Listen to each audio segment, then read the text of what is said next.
Uh, Hello. Oh my God, everything went wrong. Hello, Craw. Hello, Deneb. Good afternoon. I I opened up my streaming software and then everything fucking crashed. Hi, Scar.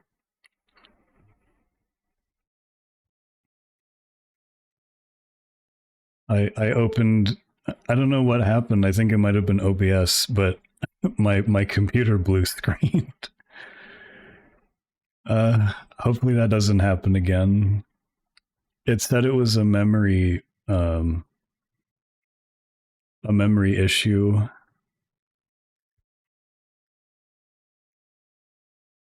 So yeah, hopefully everything doesn't blow up anymore. No, that's not a skill issue. Don't point and laugh at me. How dare? How dare you?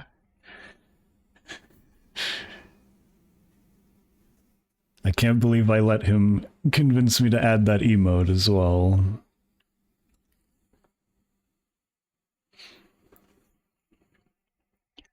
Actually, I'm wondering if like I've been wondering if um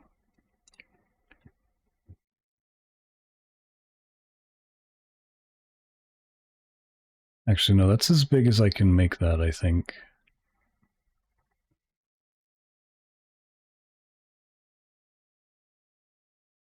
I've been wondering if like chat is too small.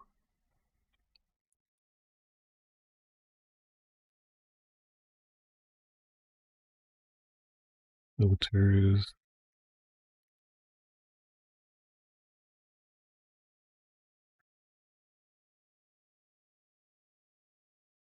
Anyways, yeah, hi, hello. Again, this is probably stuff that I shouldn't do on stream. I think I'm just not gonna fidget with that for now. Uh yeah, I've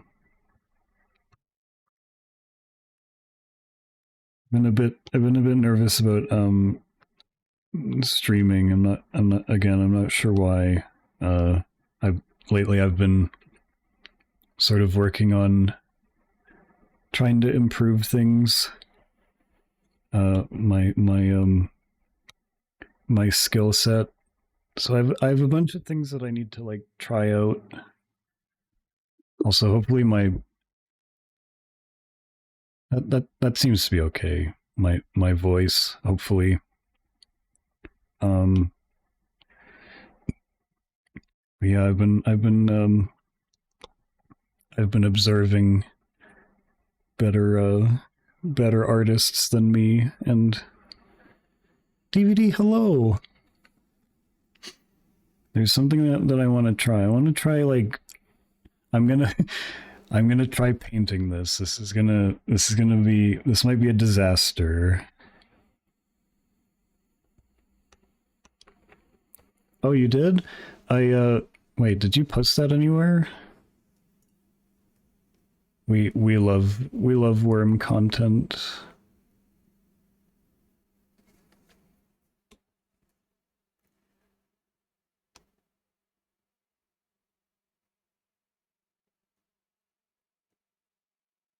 Oh yeah, that's fair.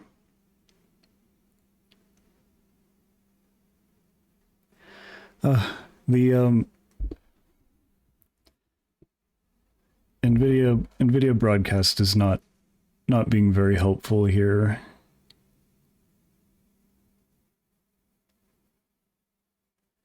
Because yeah, why is it's picking up my damn.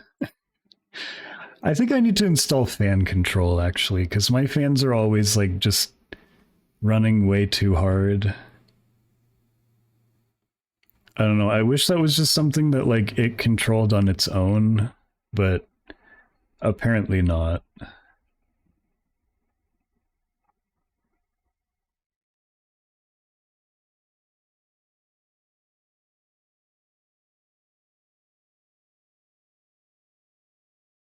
Anyways, uh, yeah. I've been seeking out like a more painterly approach, and I think I should just give it a try. I got a bunch of new brushes lately as well, but I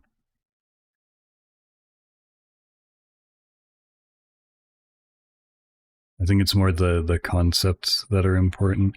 So is this the right size? Is it?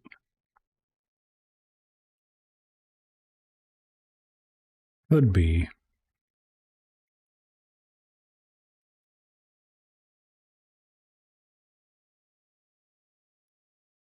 It's also practice good layer hygiene.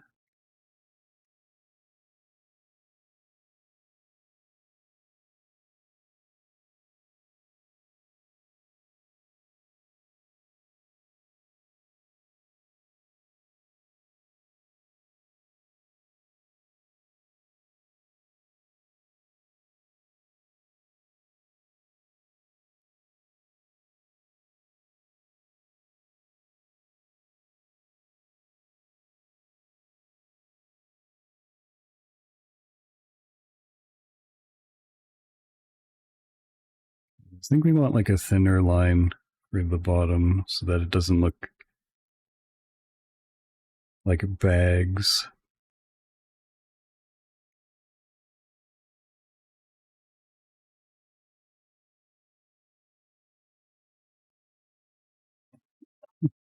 Also, yeah, by the way, DVD, very good work on all the Pokemon for Flicky. You're a madman.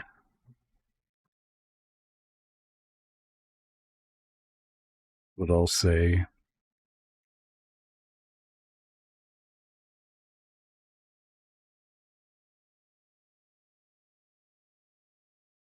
Because how many Pokemon was it in that piece?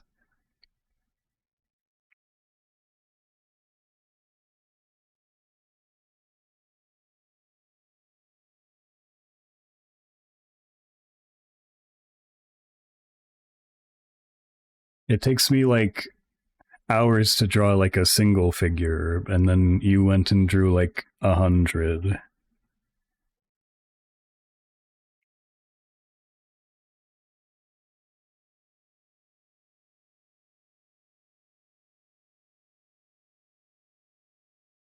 It's very inspiring.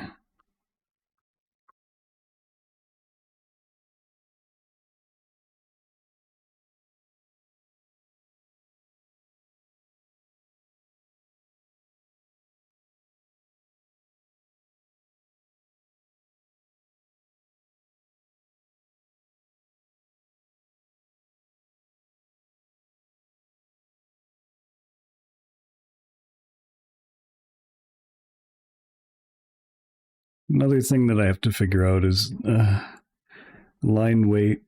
I suppose like a good rule is kind of the contour should be thicker generally.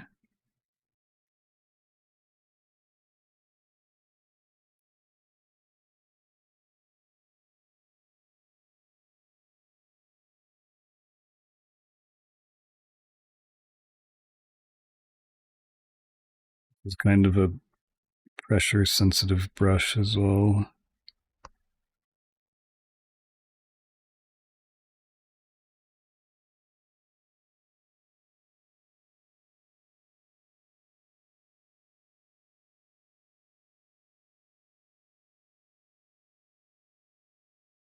Another thing that I've been trying to sort of start employing is hi Mike. Hello. Another thing that I've started trying to employ is like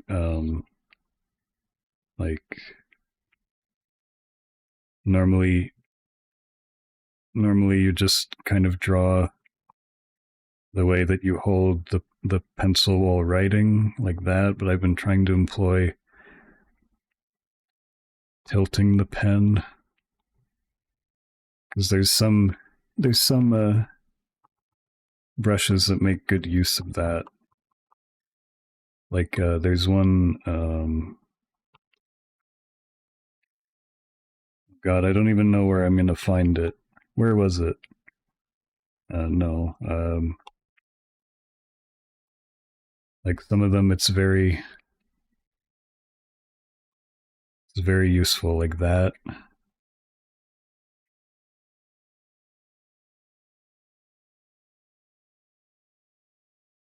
feel like it's a good habit to start getting into.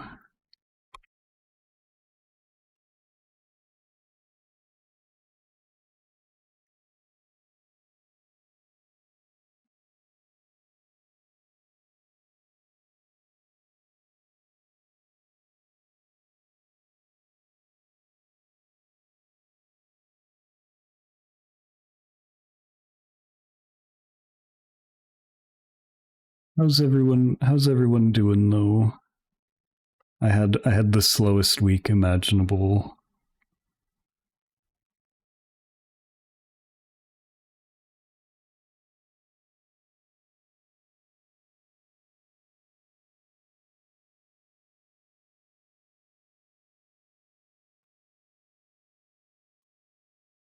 So there's some paper shredding going on outside. I hope it goes away soon.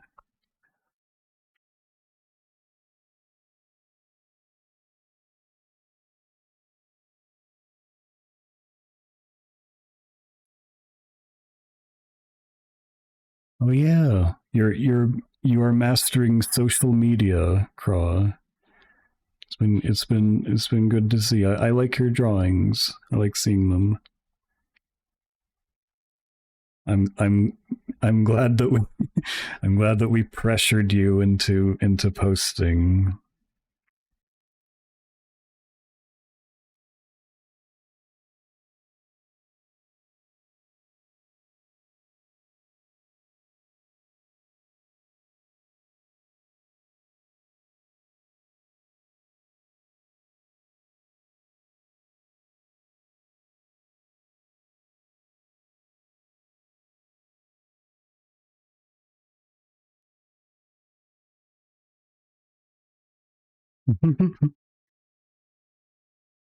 Sometimes you need it.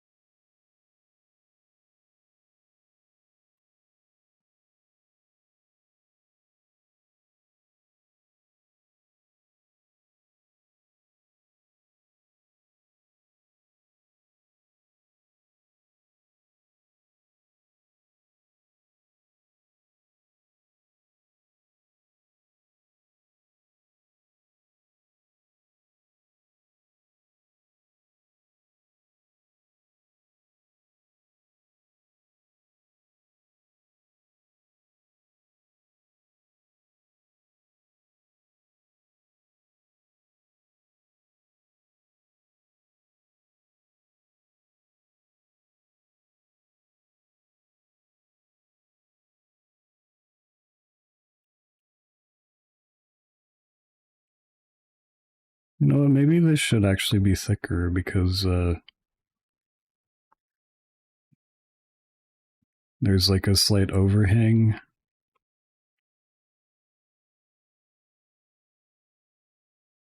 Or, yeah, heavier rather.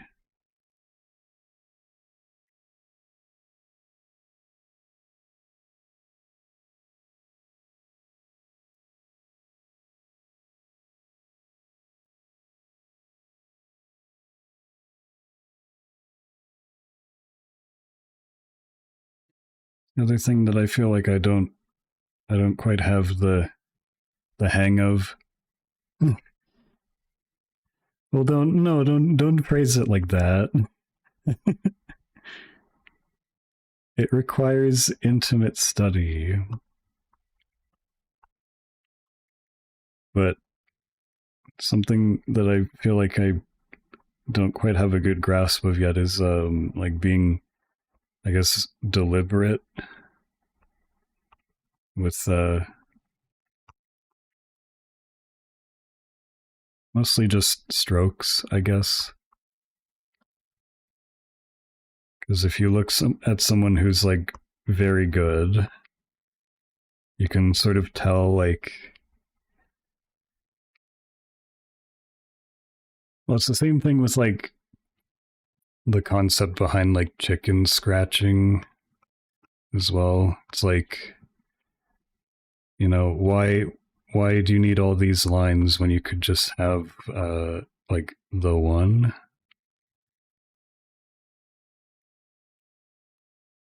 And it's like, I don't know. I don't know if it's like an over analyzing thing, but you can look at someone's work and then like they'll have like a line like this and then a line like that, or even like that. And it's like, why did they make this one thick and then this one thin?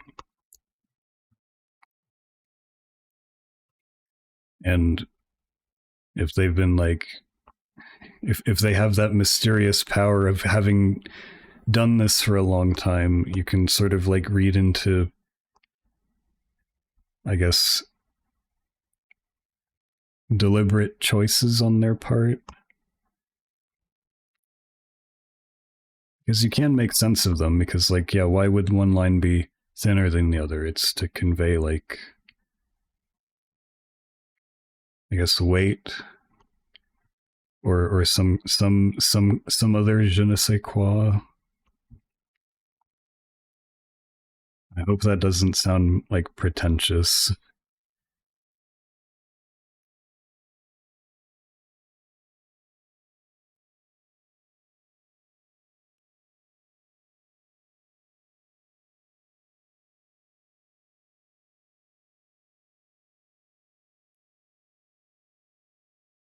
Yeah, it's not about like correctness. It's more about like what were they trying to achieve there.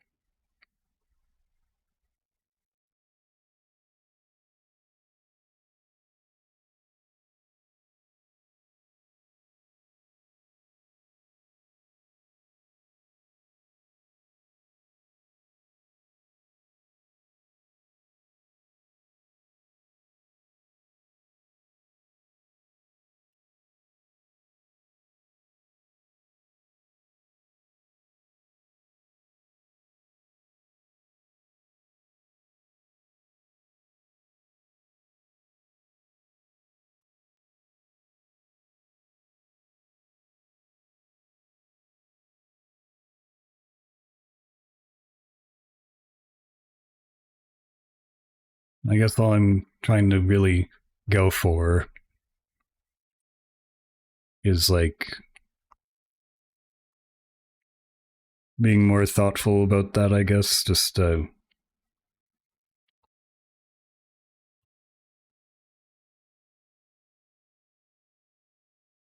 to be more deliberate. Yeah. Because like, I mean, for example, I can one of the few things that I can explain like why I did it so far is like I like this bottom line is thin because I feel like if the bottom of the eye is thick, it conveys like he looks like he's had a rough night.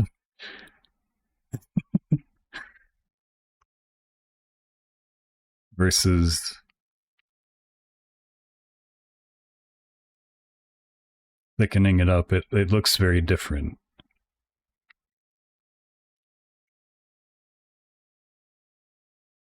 And then definitely the most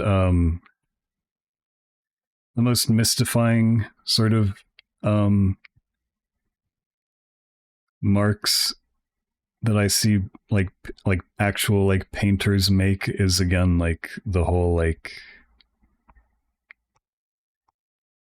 you know, strokes like this and the colors that they chose, like because these would be like slightly different colors, I guess.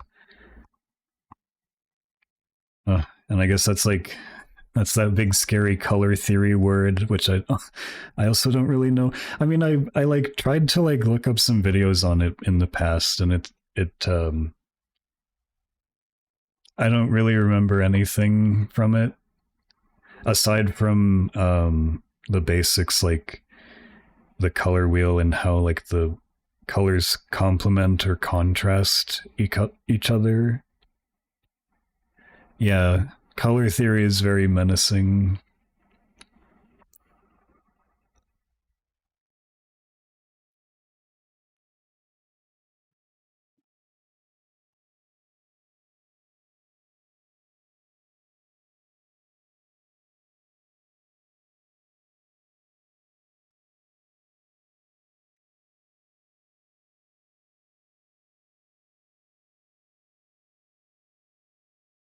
Oh boy.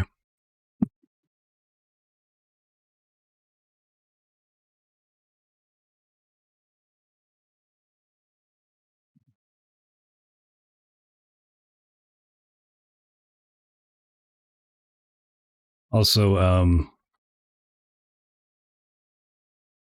about the stream title, I suppose I should be upfront about it in case like it doesn't become obvious. Um, by trying new things, basically I've been, I've been wanting to learn how to be more like painterly for a while now, and one of the artists that really inspires me is Babanasaur. I've been, this past week I've been like watching their VODs, seeing how he like works on things, and I sort of broke down his process, and I'm basically going to be trying to follow that and seeing if it works for me, because I really so like at the start here, like the reason that I'm using like this brush is because this is sort of like the kind of brush that like he like lines with. It's like,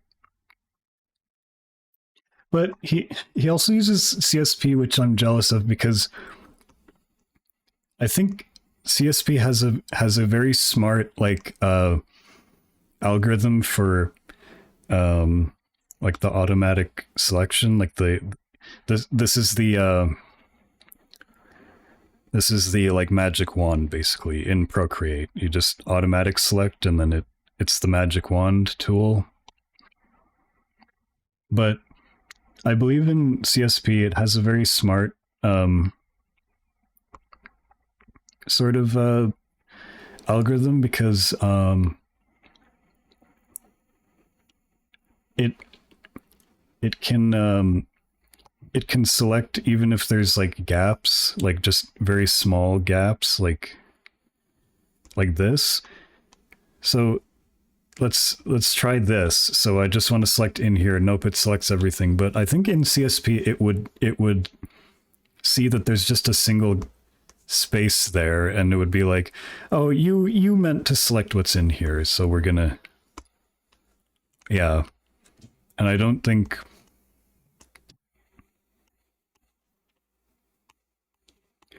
I don't think Procreate does that at all.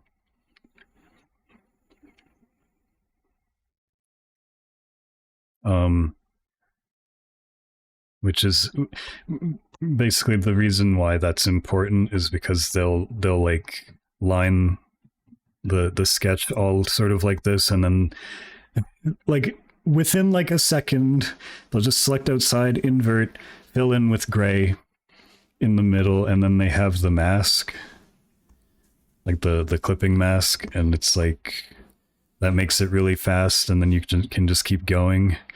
Because sometimes before I've literally had to paint in the mask manually, like underneath the lines, and that can take like 15 minutes as opposed to like 5 seconds.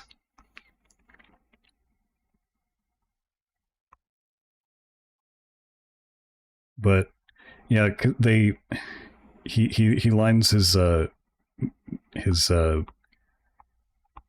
painting sort of like this because it does still look like a paintbrush, and then he also like eventually at a certain point in the drawing he'll actually like because he'll add like you know like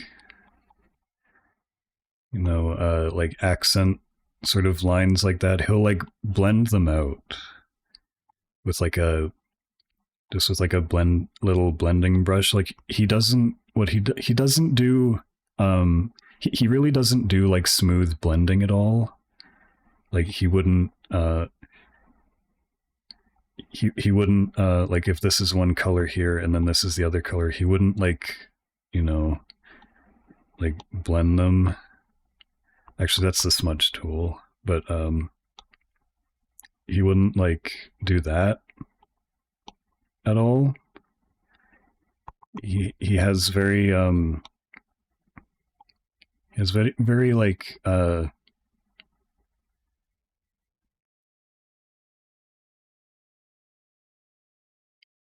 guess mostly hard edges, but he does do soft edges in kind of a very interesting way. Like when he has two areas of color, he'll basically like just sort of do an expressive little like series of strokes between them to like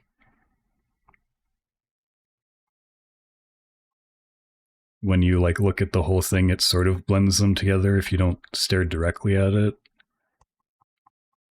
It's more like I don't know expressionist, which I like. I really like visible brush strokes. I'm not as much personally like in terms of what I want to create a fan of like the very smoothly blended out like airbrushed look. It not to say that it's bad. It's a very good technique and it creates amazing art. It's just not what I would prefer to make.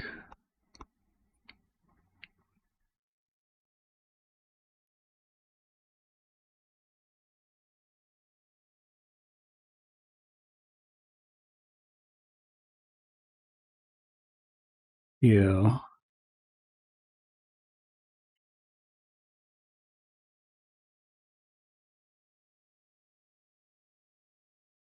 Also, this is just me thinking that I understand how it works from what I've seen. I'm just hoping that I've got it right. Yeah, yeah. Because he does sometimes also use gradients as well, but it's kind of just like it's not the it's not the main uh it's not the main focus, I guess.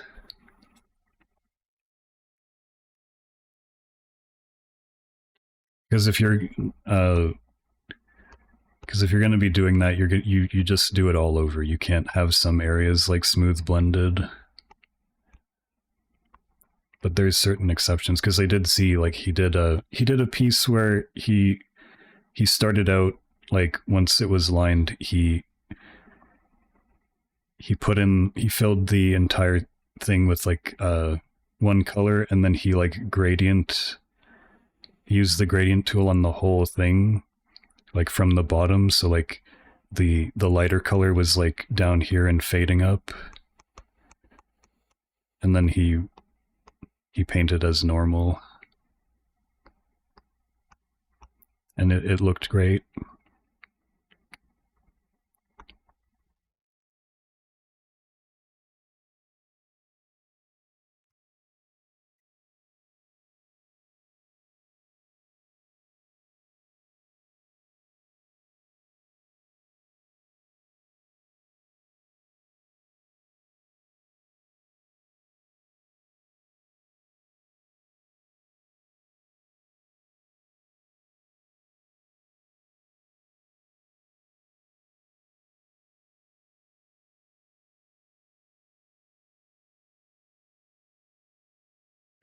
This is still my weakness though, is the very long slight curves.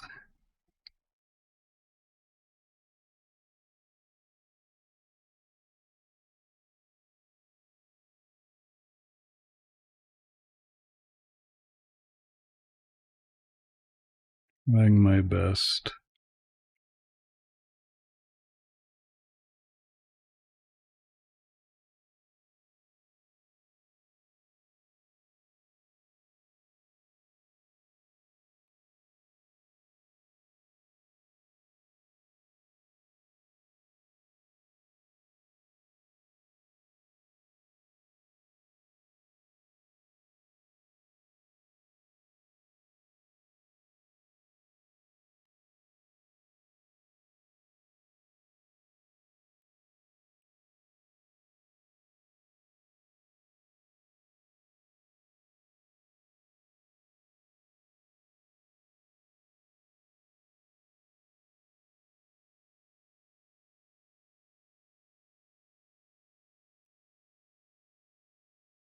And I was also like just talking about being deliberate, but I also kind of it also kind of seems like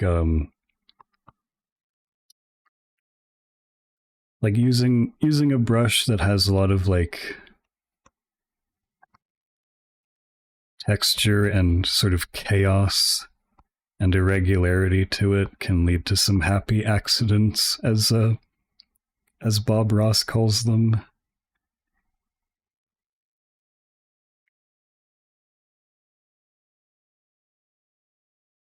Line, you were almost perfect.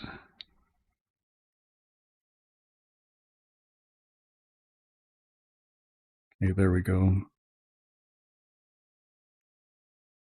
Oh yeah. Um this is like very, very specific. Um and it's more of like a hack that I just kind of figured out. Um because I was like, I got a bunch of brushes recently and I was trying to figure out like what the hell are these like used for? Because for example, there's this one. And it's like what are you using this for? It's got like a hard edge on top and then it like very, very broken up and spotty on the bottom.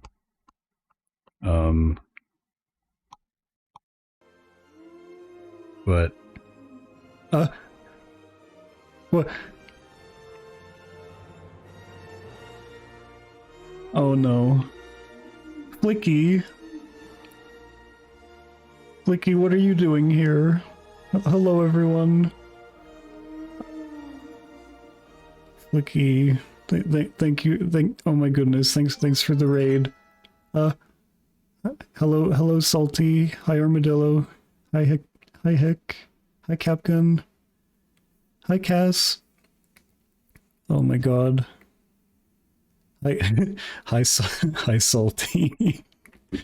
Well, welcome in, everyone. Flicky, are you and Bal? Are you and Bal still friends after being chained together? Hi, Kokori. Thanks for the follow, by the way. Hello, everyone. I'm Dino. I'm doing art things. I guess I'm doing questionable art things.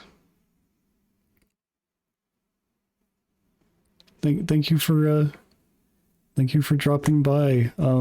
I appreciate it. I should do the stream etiquette thing, right? Yeah. Shout out. Go follow Flicky. He's I'm on his mod team. I'm his chief of security, you could say. Yeah, and he gaslit me passively into picking up streaming, I think. He's one of the reasons why I'm doing this. Because he made it look so fun.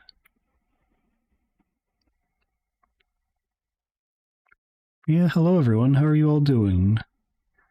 Uh, yeah, I'm. Oh my goodness. Hi, Belle. Uh, I'm drinking oiter.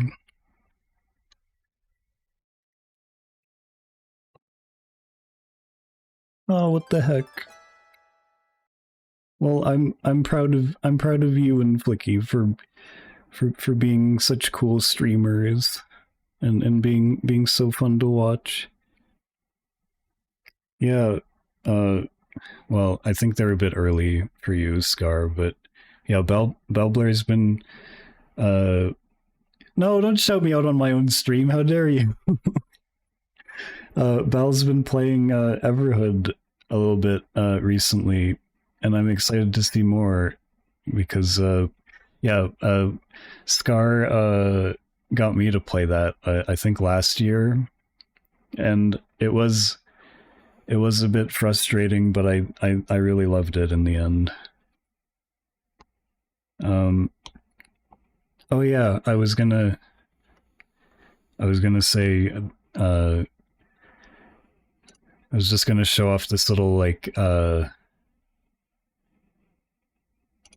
this little hack. Because yeah, I was hold on, I need to see the reference for it.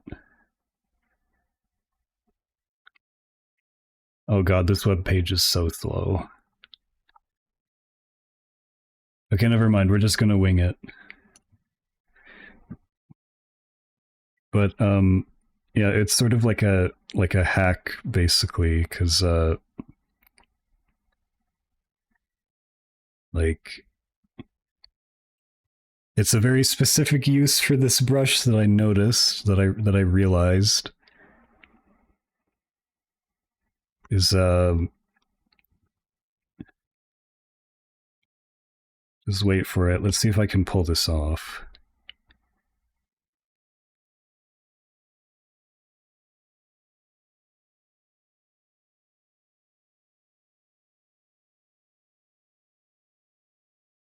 Like look at that. It's very it's very good at making eyes.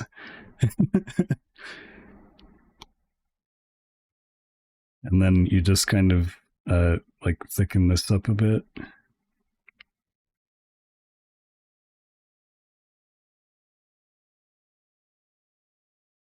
Like and yeah, it's just I noticed this like at 2 in the morning while looking at like just an example of art that someone made using these the Shell Silverstein. Oh my god. Wait a minute.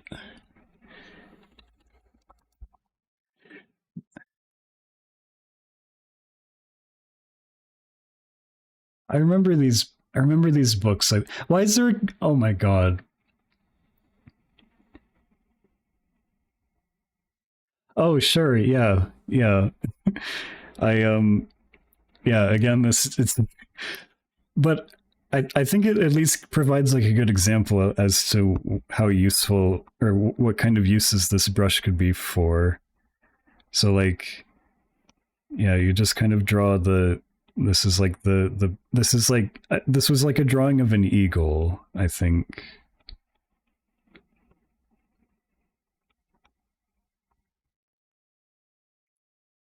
So this is a different brush. It's like a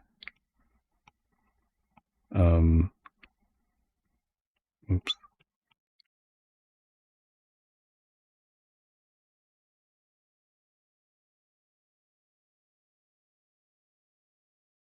Like I'm using this one. It's like an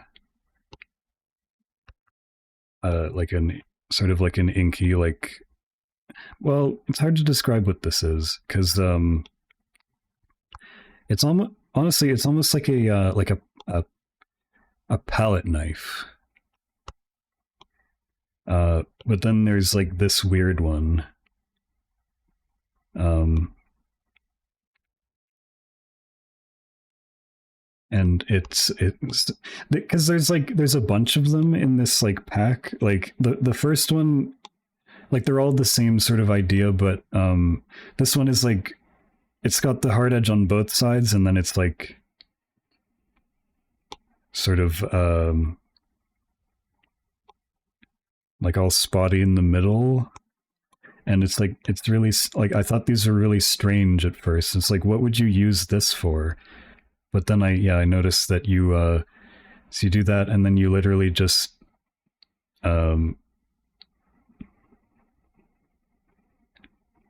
you do that, and it makes for a nice eye because it's like it's got like a hard edge on the right and then a soft edge on the left, basically, but it's like with ink.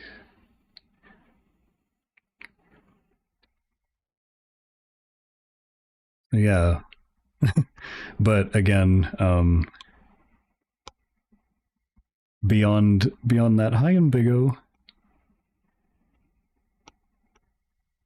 Beyond that, you would have to experiment with it.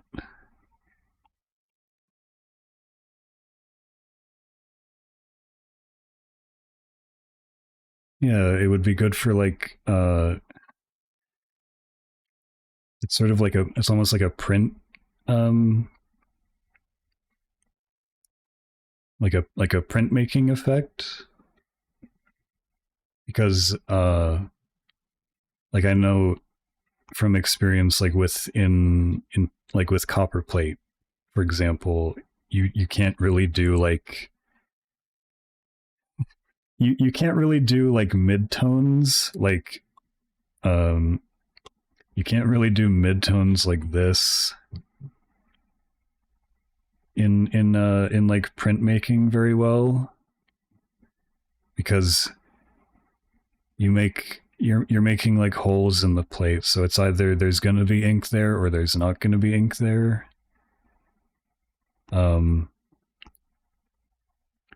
So in order to get like gradients, you just have to make like marks like that. Oops. Yeah, anyways. Yeah, just something neat that I stumbled upon. I'm definitely gonna have to like experiment with that.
Hopefully that's fine.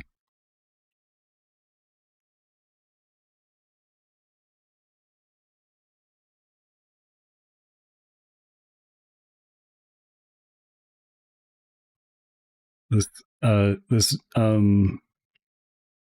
this piece is also kind of me taking a break from another one that I was working on, because I was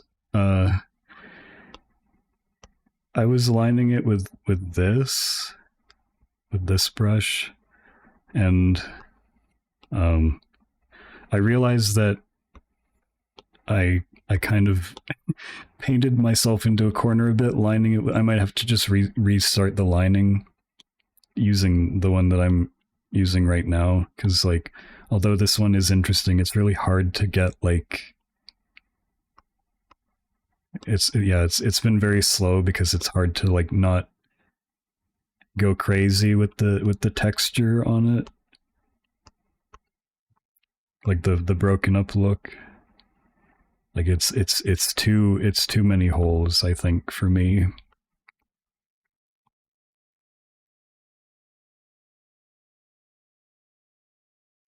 This one has a more consistent, like, at least center line, even if it has a bunch of like texture on either side of it.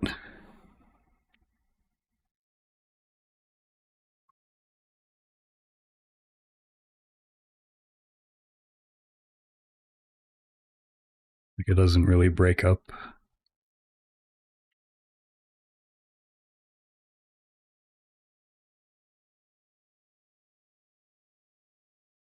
Which, as I showed before, is helpful for the select tool. Also, I'm an idiot and I forgot to get CSP on sale. But at the same time, I don't have like a computer tablet really, aside from like a desktop one, and I'm already too used to having a screen to draw on. I think it would be like really. I think I wouldn't be really using it until I got like a screen tablet, but those are expensive. Because it's really annoying that you can't just get it for the iPad. You only get a license for it.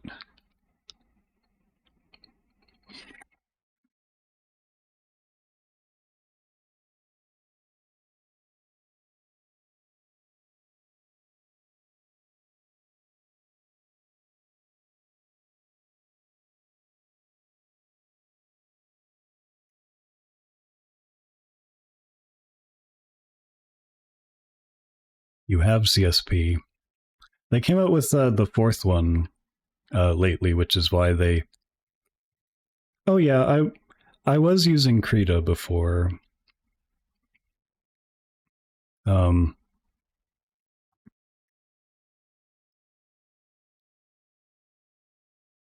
and I did enjoy it. It just seems like there's a lot more support out there for like the other ones,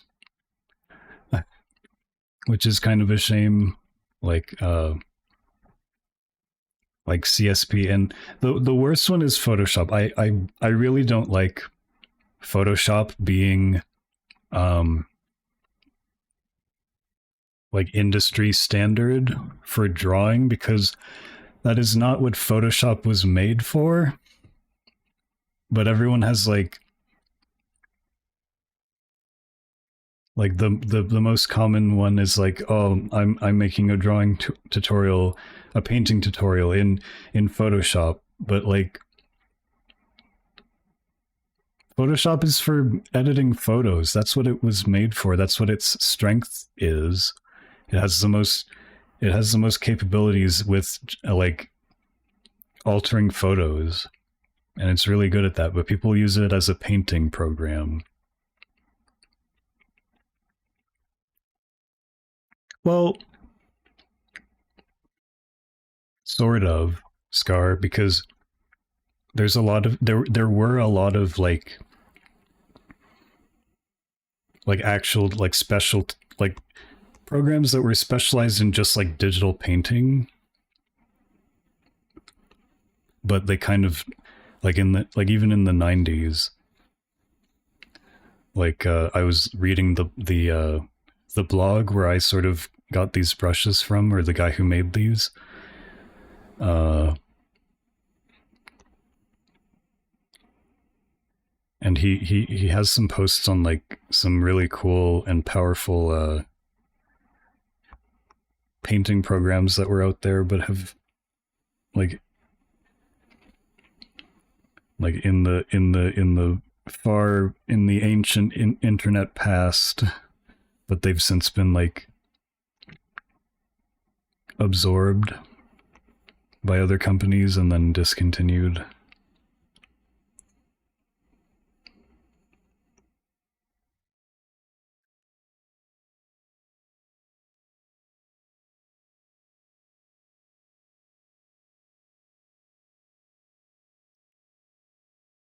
And just Adobe in general as well is doesn't seem like a good company to support.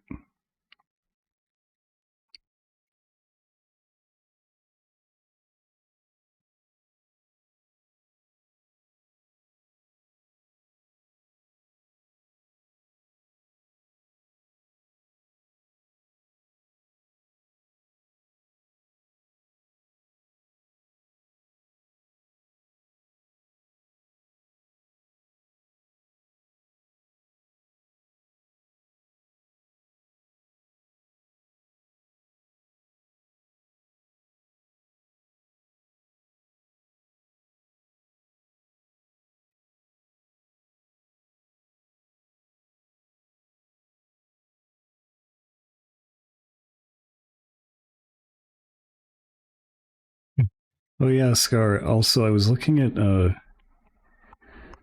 Steam today,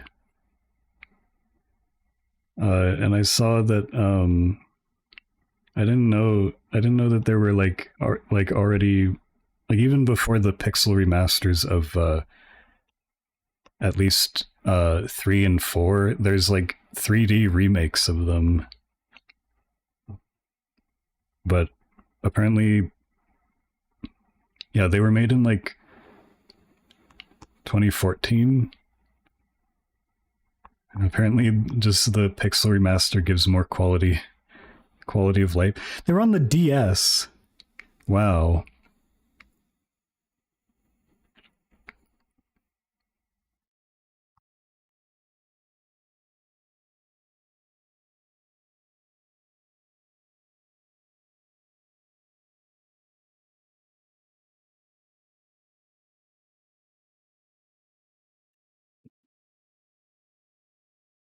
I feel like I feel like we're close to the end actually for 5.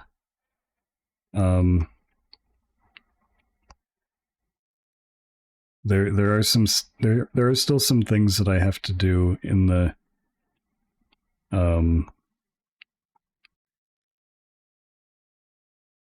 in the overworld, but I don't actually remember how long the rift is.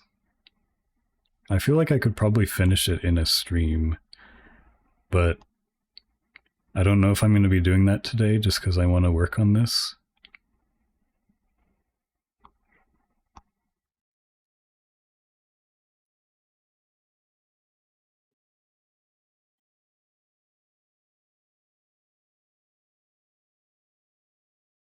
And then I'm going to have to figure out what I'm doing next.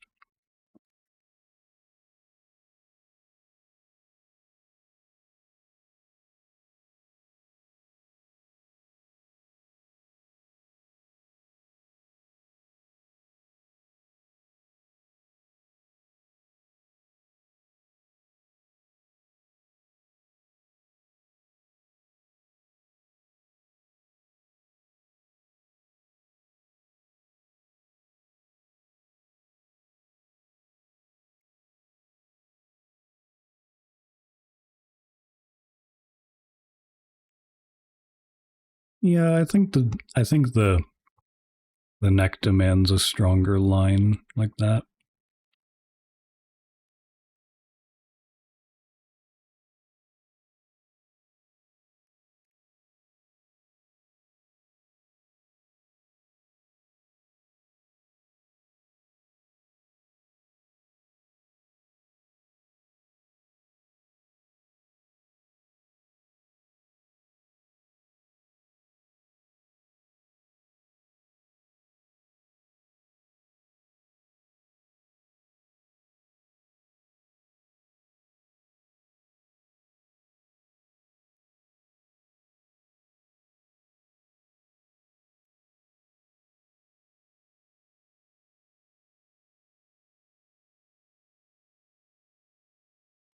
The other thing that I feel like I do a bit differently, perhaps unnecessarily, is I do spend a lot of time on the sketch, and then I see people like this is another brush that I got. It's like a concept art brush basically, and like instead of doing a very detailed like sketch, I could just get away with like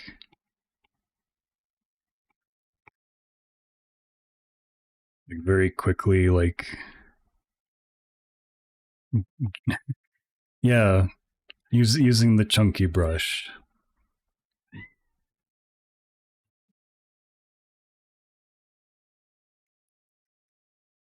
Because there's I've heard continuously that there's a lot of merit in just like being able to just get this out really quickly, and then that way you can see, do the proportions that I was thinking of, are they working?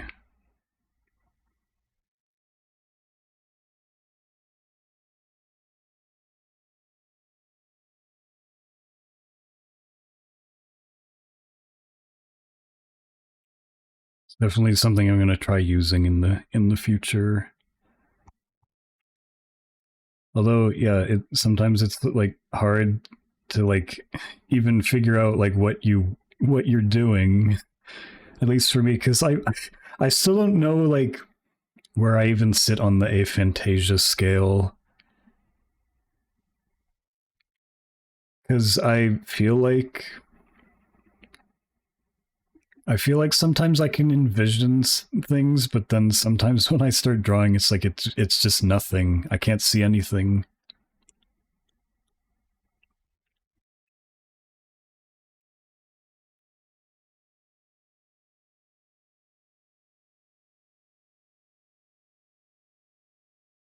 And then what I'm down to basically when that happens is I'm sculpting.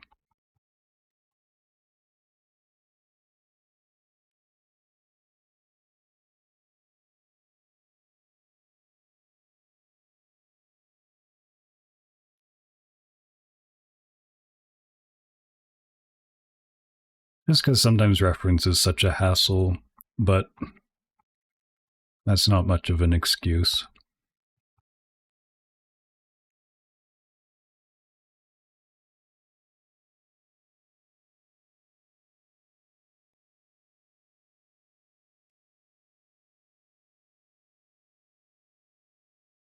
Oh, Craw, is that just because of like your setup?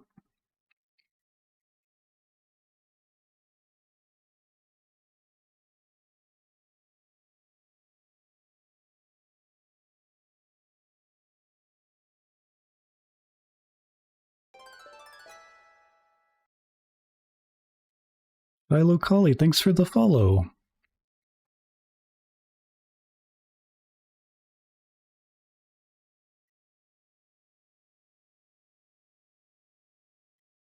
Yeah, it's hard to get them sometimes. Usually I just use the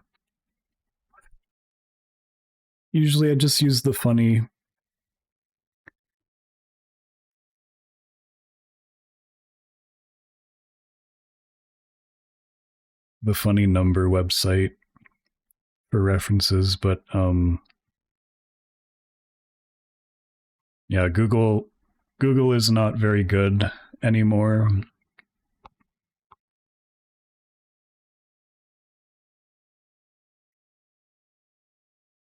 Also, yeah, you're right. Yeah, that's the thing that I need to like work on is staying out here because I'm so spoiled with this fucking tablet because like in this program because I can zoom right in and I have this pencil in my hand and it's so easy. It's so easy to get doing all the details. And then I zoom out and oh look, that body part is too small or it's not even in the right it's not angled right. Especially with feet, I do that with feet a lot because I have trouble drawing them and it's like okay, I need to lock in on this and then I do it wrong but zoomed in. It's always great. Yeah. Well, it's just a bad habit I need to be more conscious of because there's a time and a place for zooming in. Yeah, and I don't use the fucking lasso tool enough because that's the other thing that I noticed Venusaur doing. Like he doesn't really change. Like even yeah, when he's like painting, he doesn't change the brush size. If he wants to be more precise, he'll just lasso the area and then just start working in it.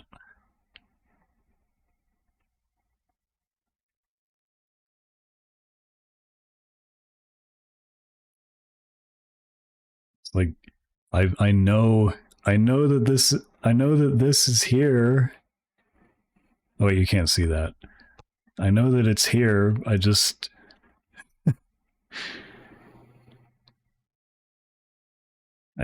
forget about it.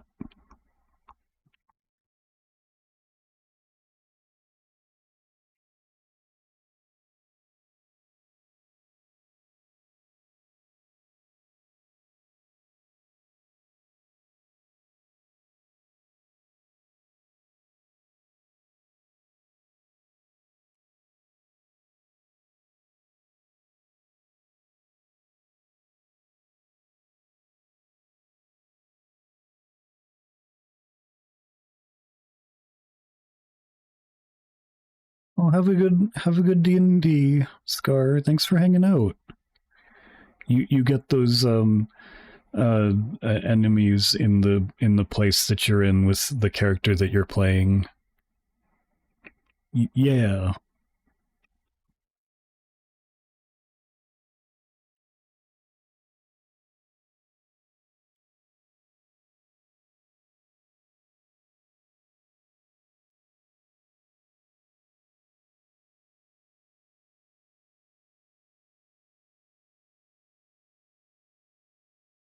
Oh yeah. That's actually another thing that isn't super great with Procreate is like because other programs have like the like liquefy tool, which is very powerful. We just have like these two. Like it's not it's all right, but it's not as precise because like with those liquefy tools like in CSP and Photoshop, you use like the brush to push things around and you can make it as big or as small as you want.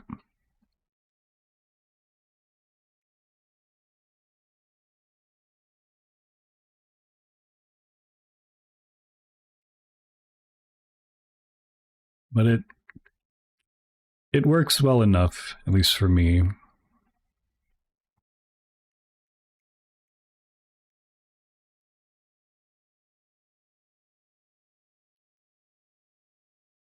It's scary. It's I'm actually getting to the point now where I'm starting to see like differences in the different art programs.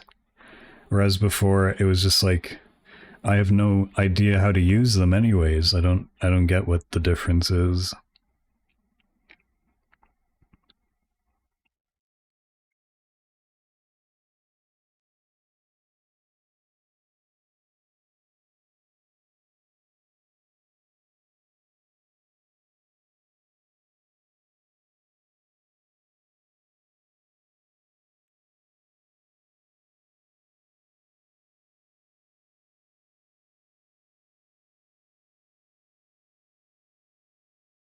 Oh boy, I don't even know. This is so long. How am I going to do this? I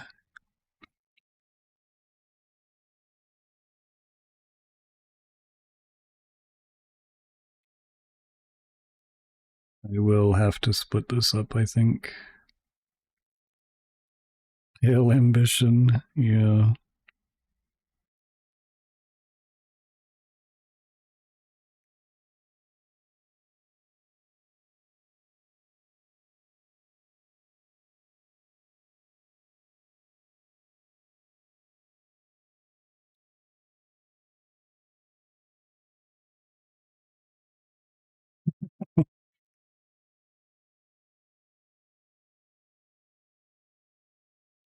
Yeah, by the way, uh if you like Tails, go follow Craw, Tails creature.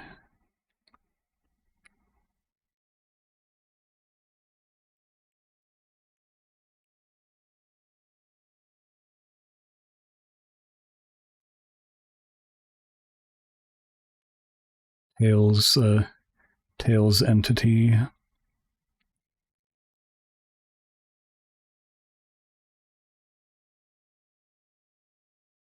Same for the same reason if you like big lizards.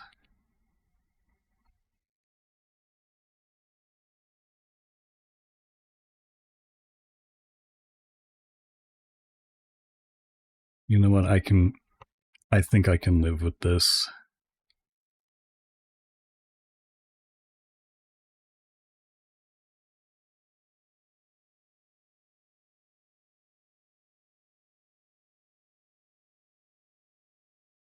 No, we lost some thickness. We can't have that.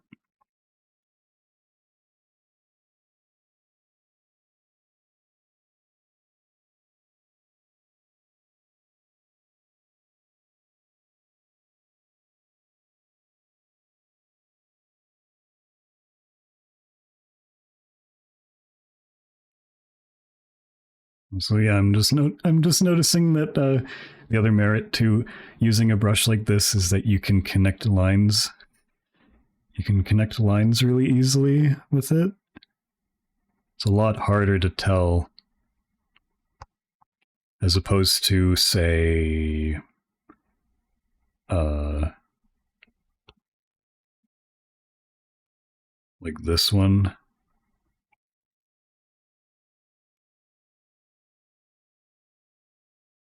Well, yeah, you can sort of tell.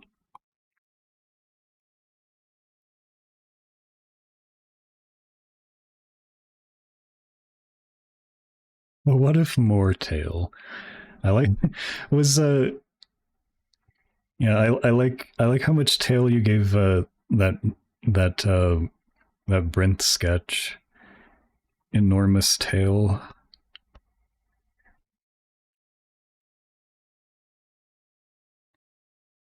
So I don't think I'm very good at. I still don't think I'm very good at gator tails because like you have like the you have like this is the bottom, let's say. Then you have like the like ridges, and I've sort of just been simplifying them as like that.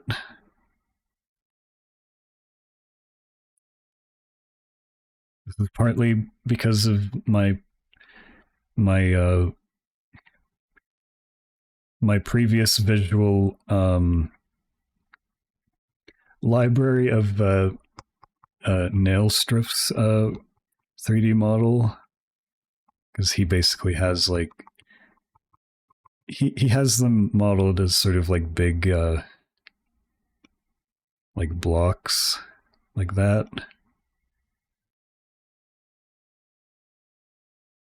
But yeah, if you look at like an actual gator tail, it's very like big Toblerones. They're like all I know from like an actual gator tail is they're like this, and then towards the end they sort of merge into just one. Like this is the end of the tail.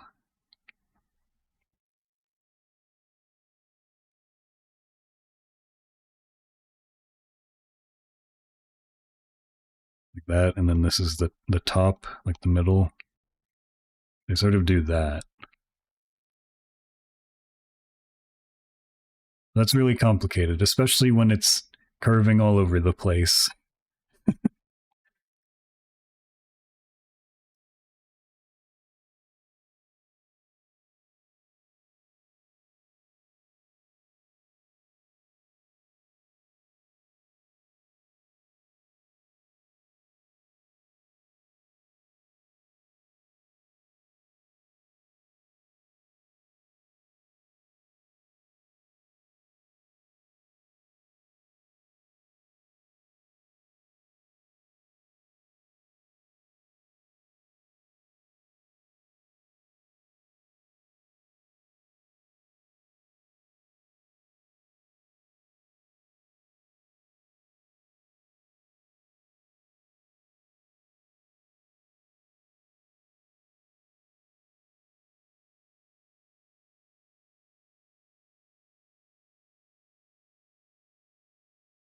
The knee.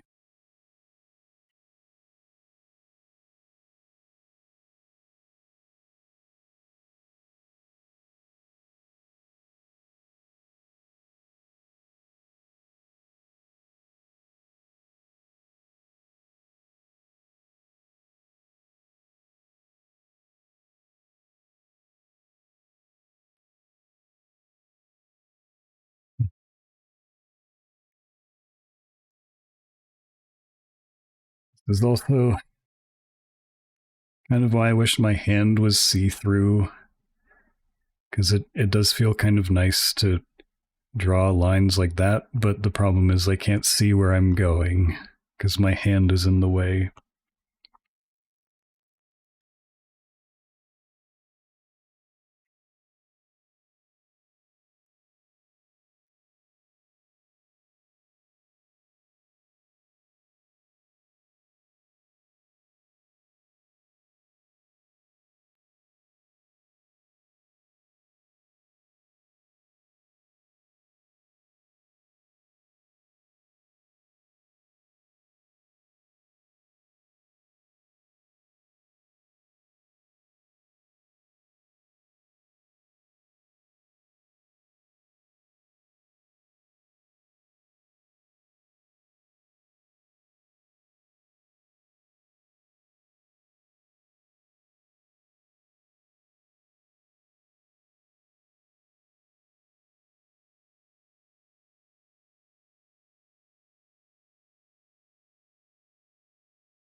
What's the other,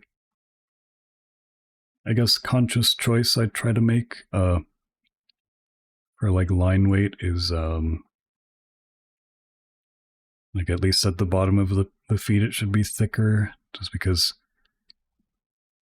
that's what they tell you in figure drawing classes sometimes. Because it gives a sort of like grounding effect. I guess it just applies to anything that's like touching the ground.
The clubs. We're getting there, I think.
that's a bit of anatomy guesswork, but I think it might be correct.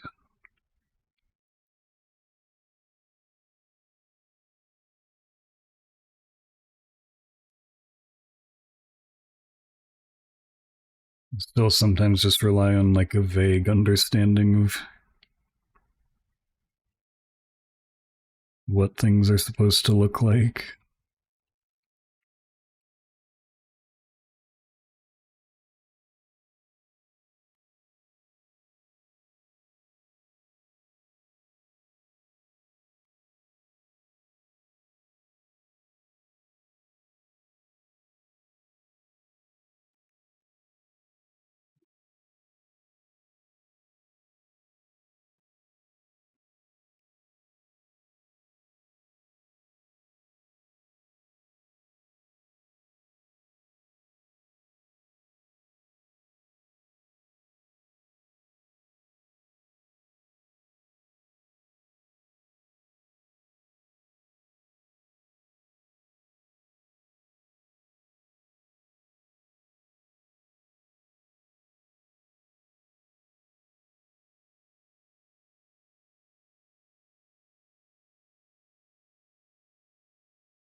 Also remembering not to starve myself again.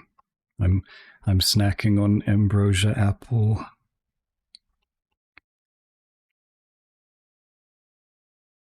I wonder. I wonder what its rating is on the Apple website. I haven't really looked at it.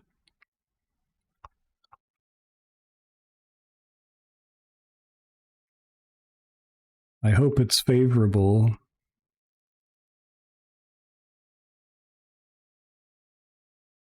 I would hate to be judged for my choice of Apple.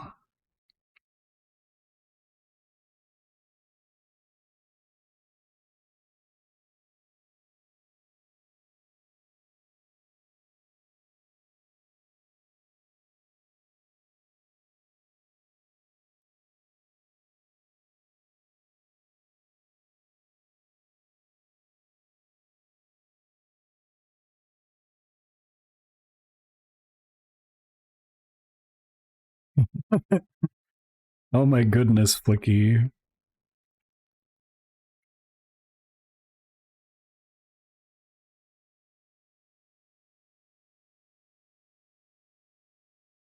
Are you are you providing a sound effect?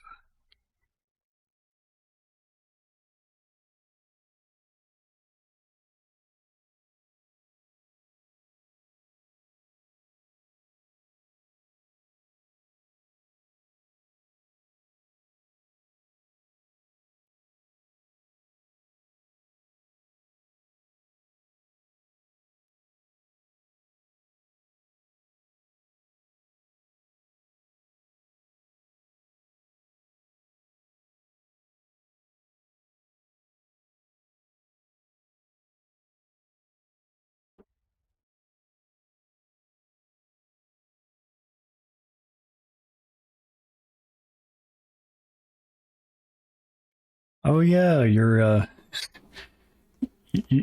doing a community service.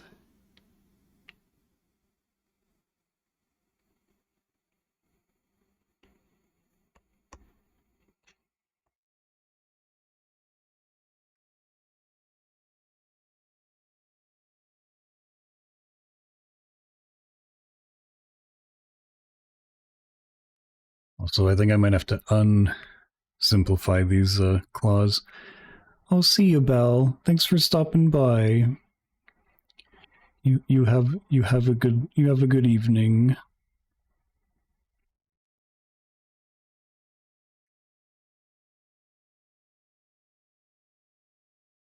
Bye bye, Burb.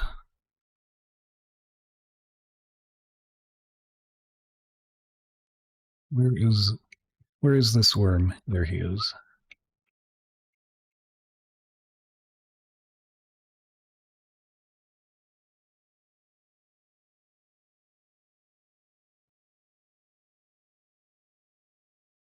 You know what? What am I doing? I should be opening this in.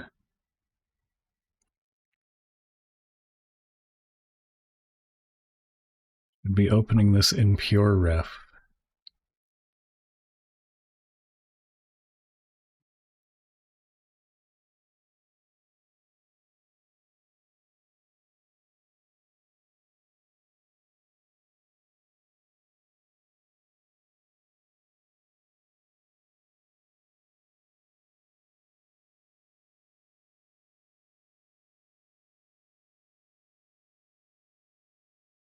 Although, yeah, this is significantly more complicated.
Might be a good idea to redo this entirely.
The Wirum.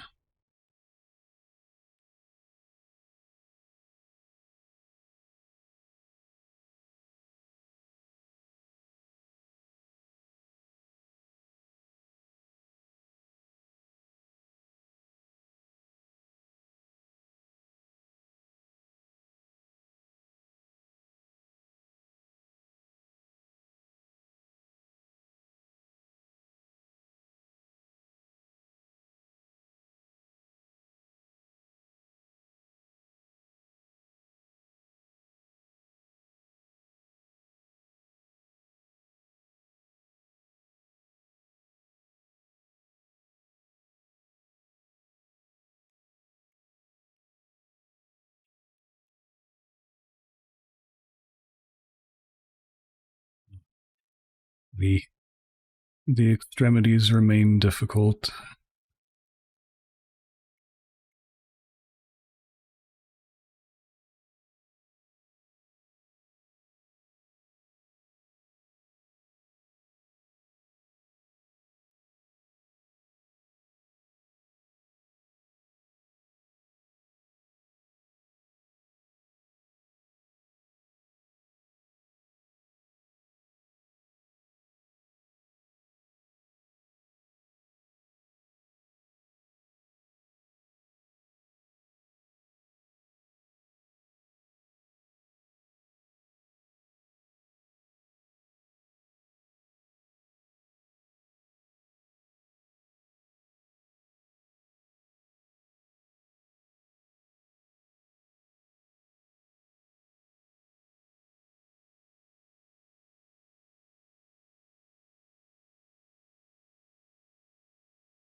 Okay, well they look at least something like this.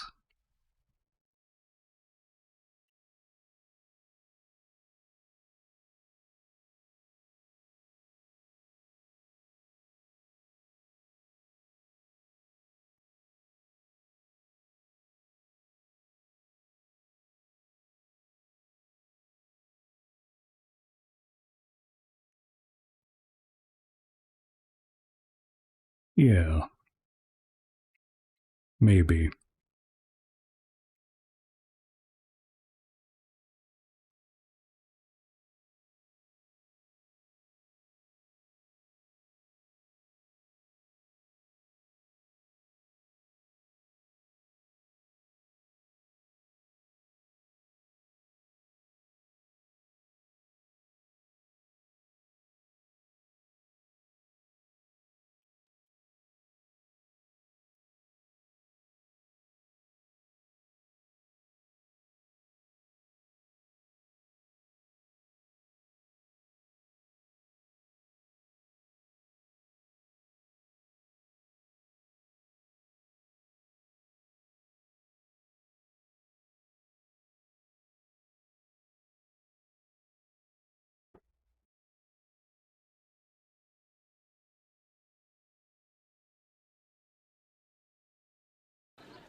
Uh,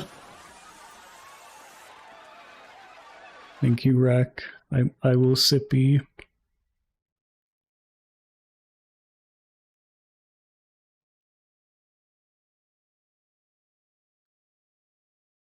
I think I should be well hydrated today because I feel like apples are pretty hydrating as well.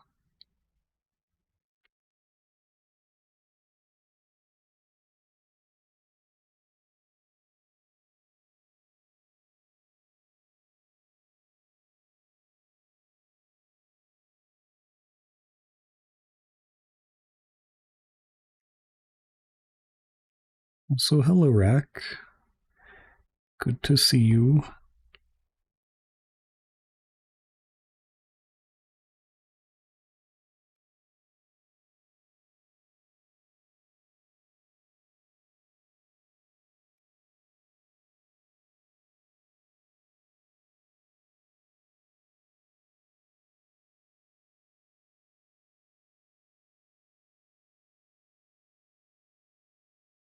I definitely feel like I'm slower at this than the person I'm trying to emulate,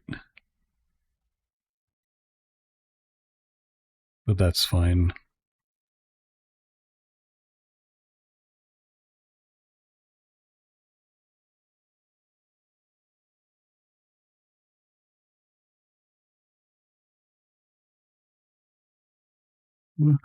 Oh, maybe I am a little cool. I don't know. I guess I can agree to that.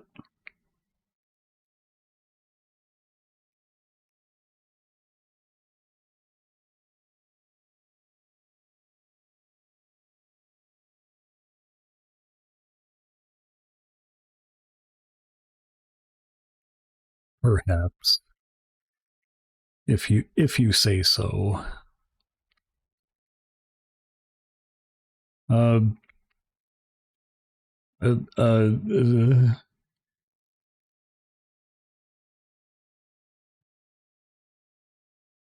say something cool. Well, um, uh,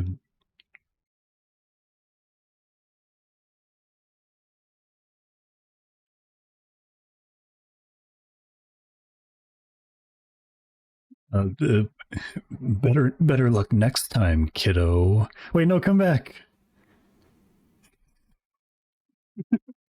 No, salty.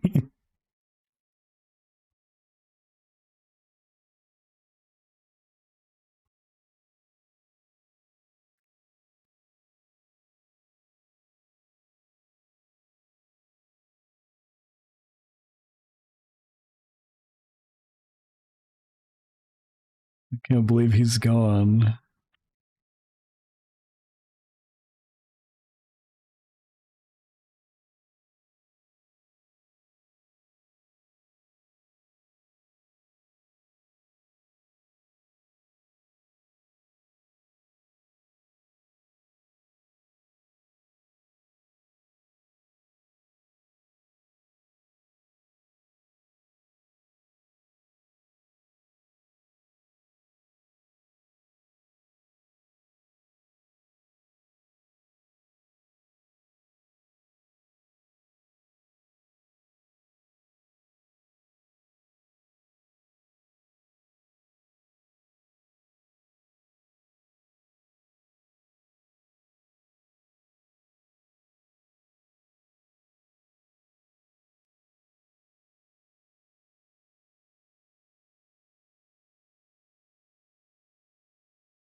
that probably serves as a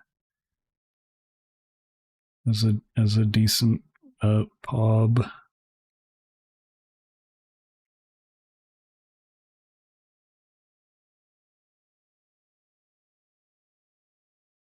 To make this a little bit.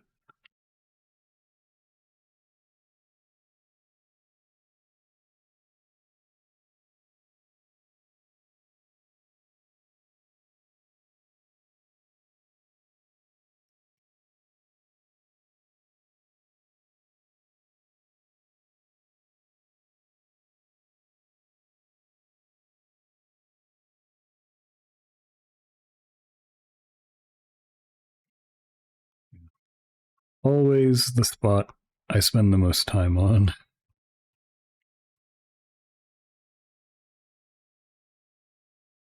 But it's fine, we just have one more to do.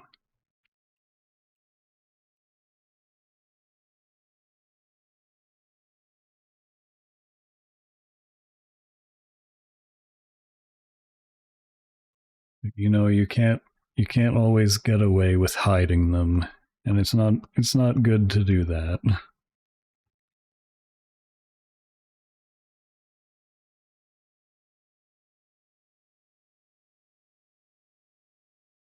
Now comes the belly.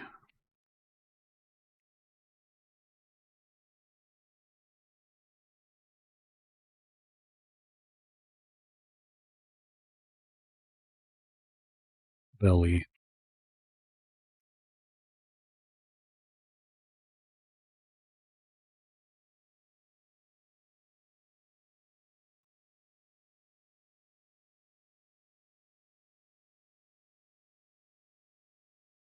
And also, to be fair, this might not even be that important of a step.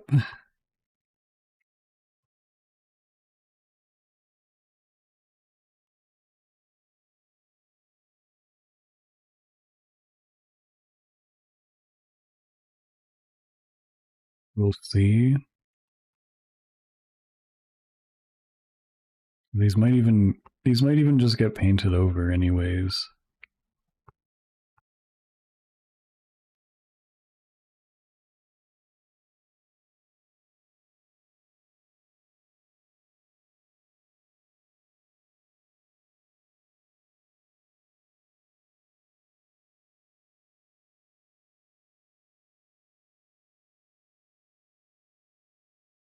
But it's fine. I'm still learning, and this is not a commission.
Oh boy, have to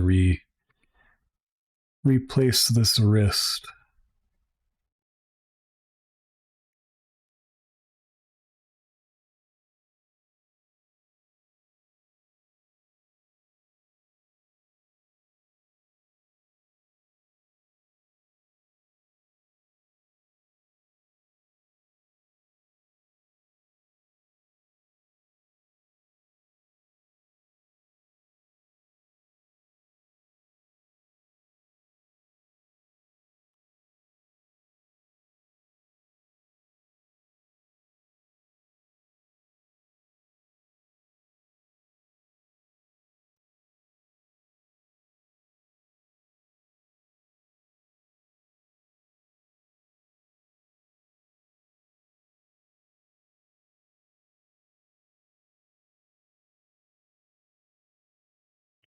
Welcome back, Salty. Thank you for not totally abandoning me,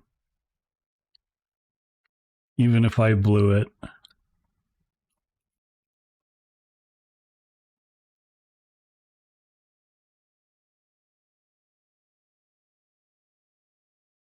That's just what I do here.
Perhaps you could call that thumb shaped.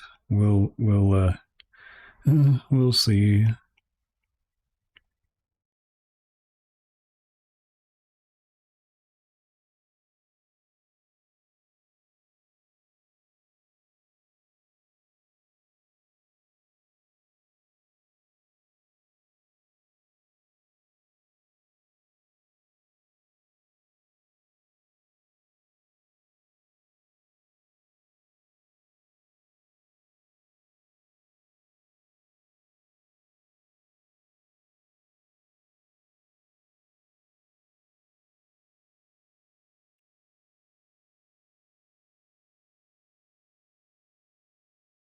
He does have very creature looking paws.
It's not quite adding up to me.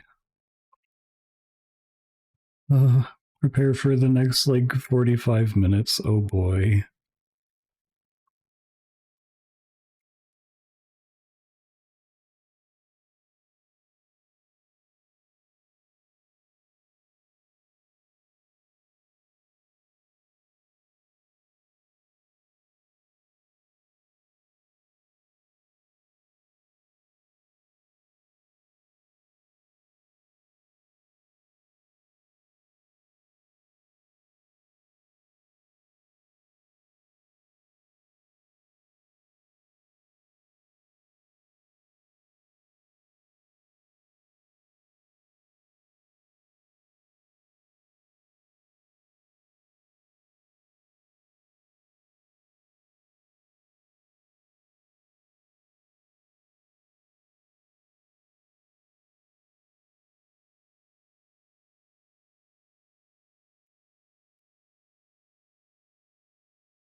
There is also an urge to play video game rising within me, but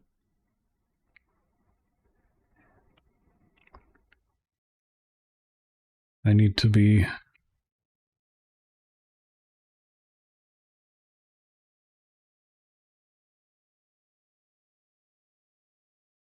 what do you call it?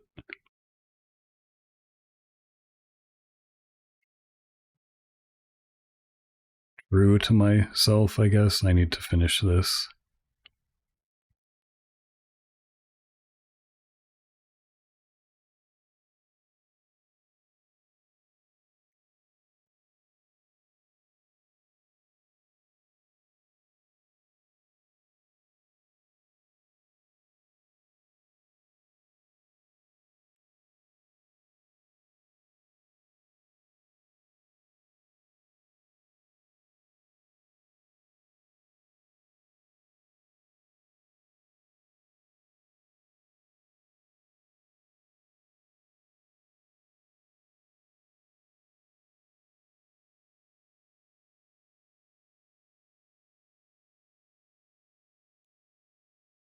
This is the silence of Gripper's concentration. It can strike any artist at any time.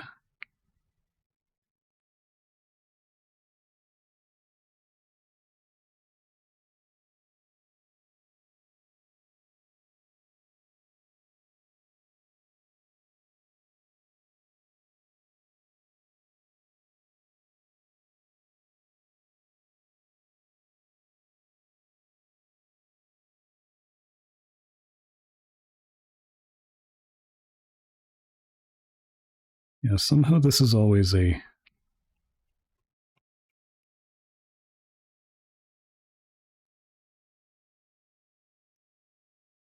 pause perspective or pause perspective that I struggle with.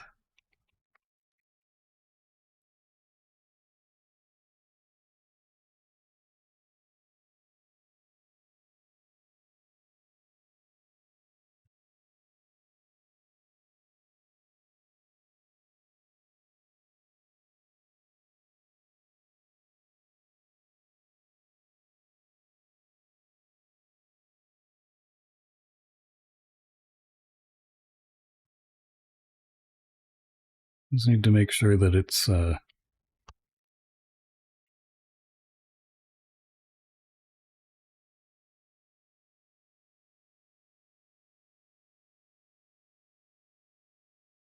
the same plane, because that's going to make it look weird as well.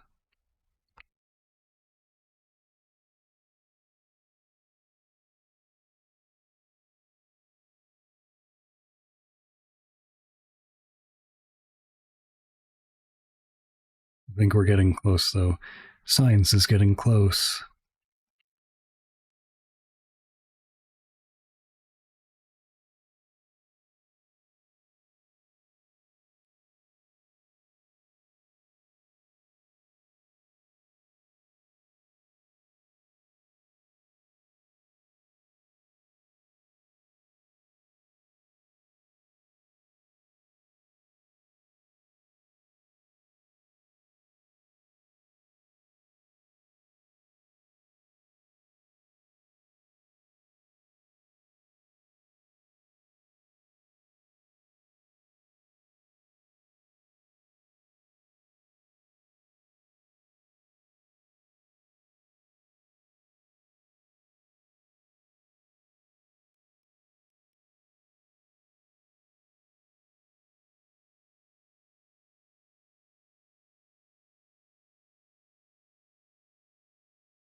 As much as it pains me, that claw was too big. I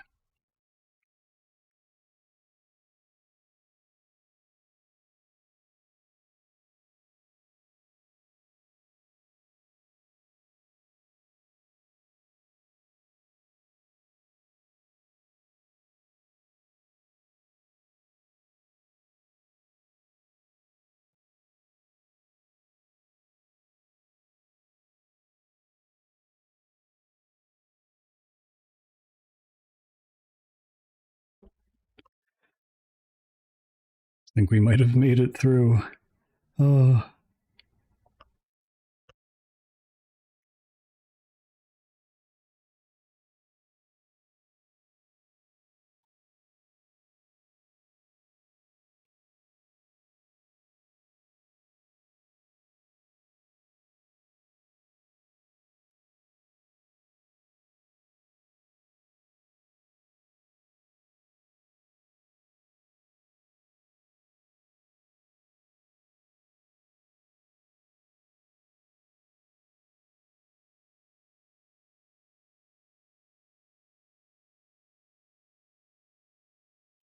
we've almost completed our journey through the claw zone.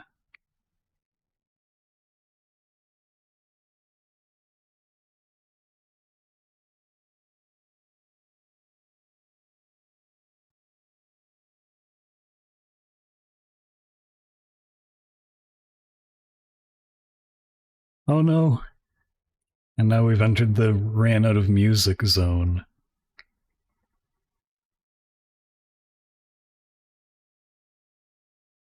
I'm getting recommended classical music now. I don't know. I don't know about that.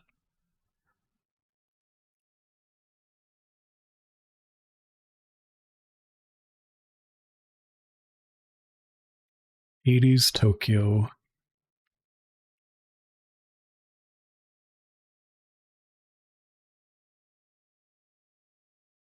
This will do.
My my tablet's like adaptive brightness keeps going off and keeps making me think like the sun is like going in and out of the clouds.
We might be able to call that good enough, hopefully.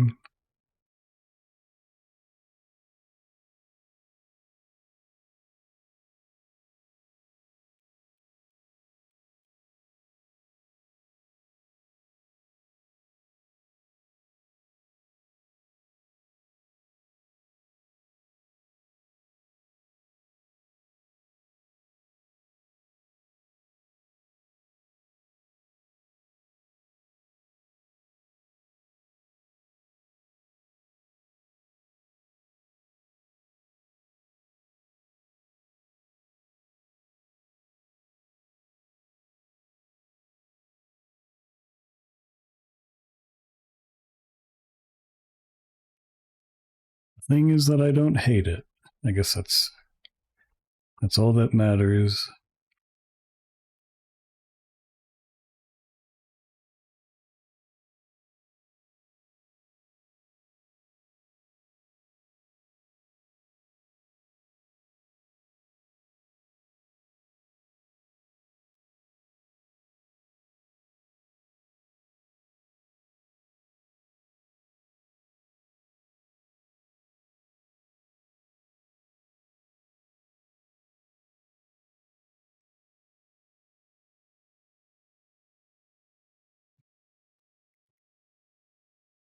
All right, he has another leg.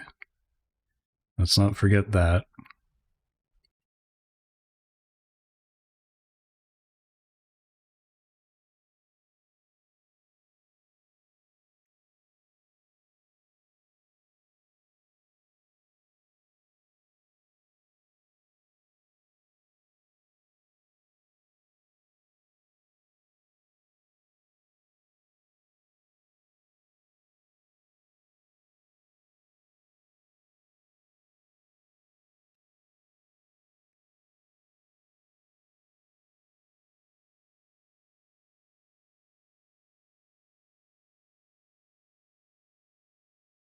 Because without the without the second leg, where's the third leg gonna go?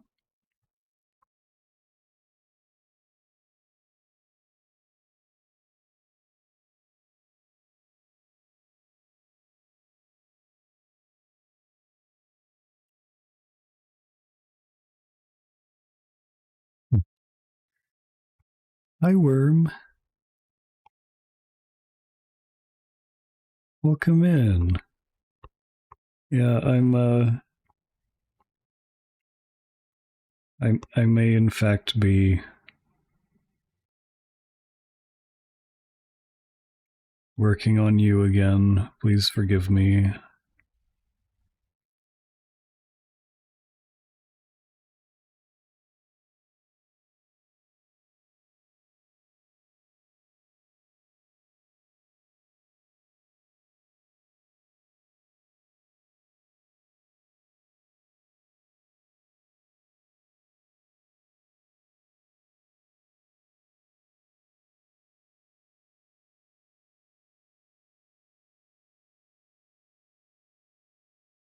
Yeah.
So those are I think the lines down for the most part.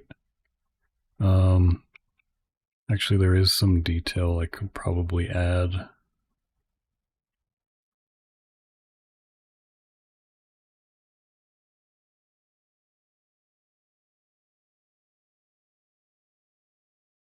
It's in the form of like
little indications here and there.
Probably best not to overdo it, though.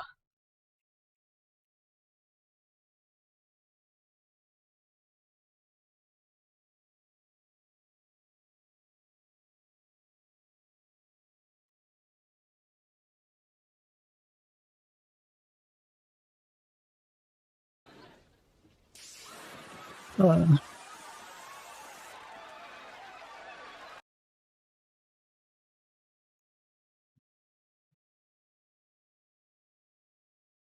I have drunk. Thank you.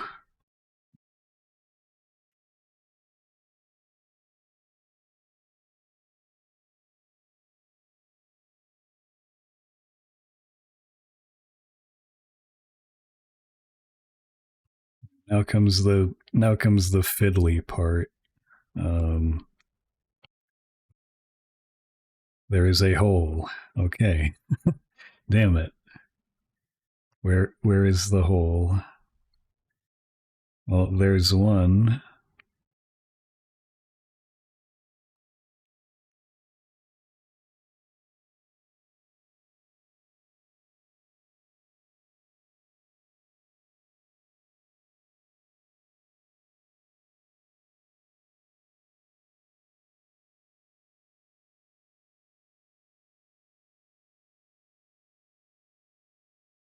Honestly, if I'm just patching in little holes,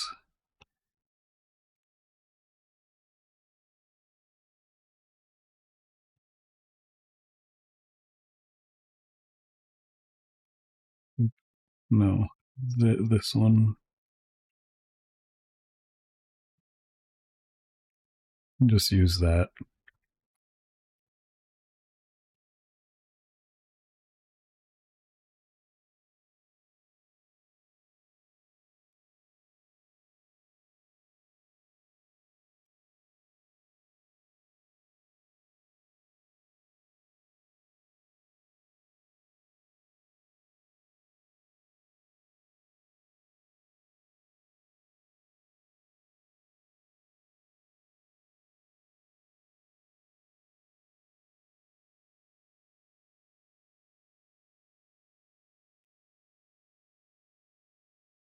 This is where Clip Studio Paint would come in handy.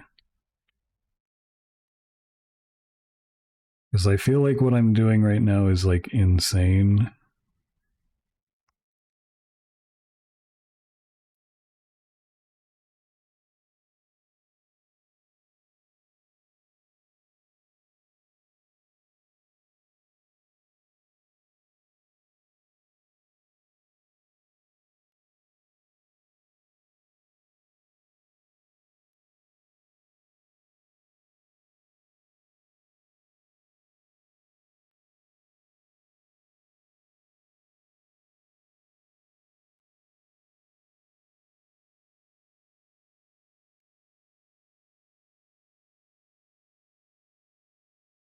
No, I might be in hell.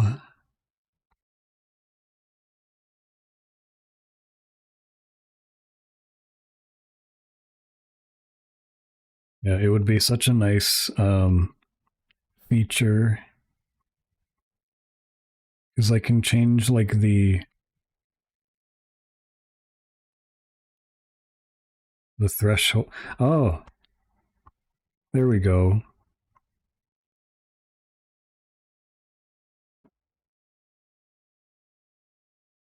Although it does end up grabbing little bits that are like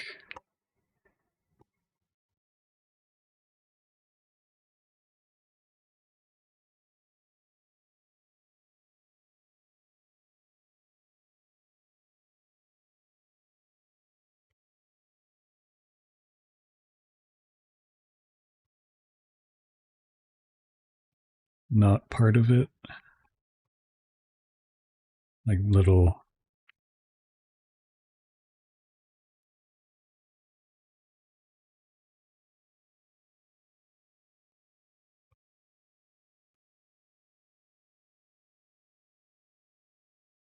Where it's like right here.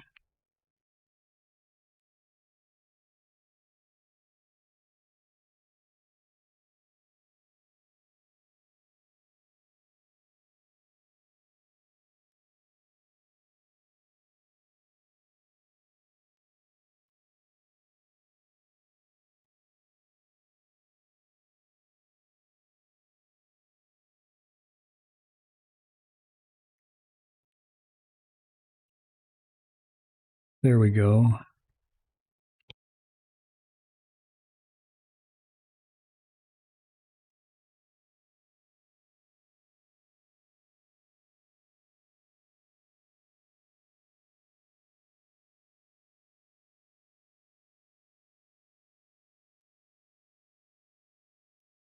And then we invert that, and then we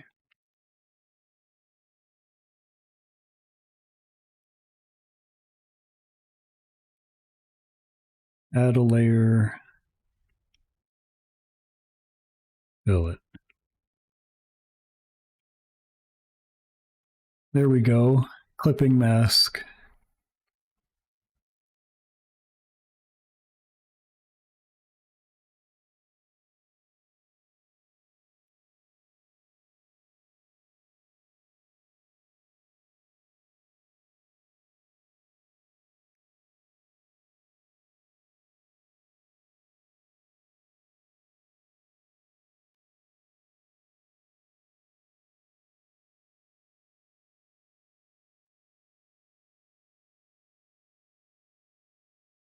Okay.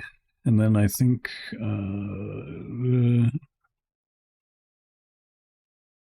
just lock that for now. And with that,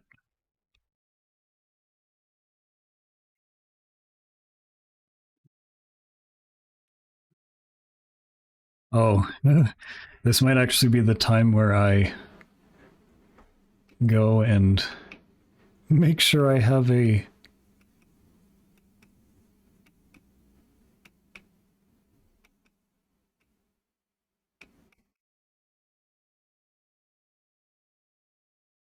Well, actually, I just need the colors.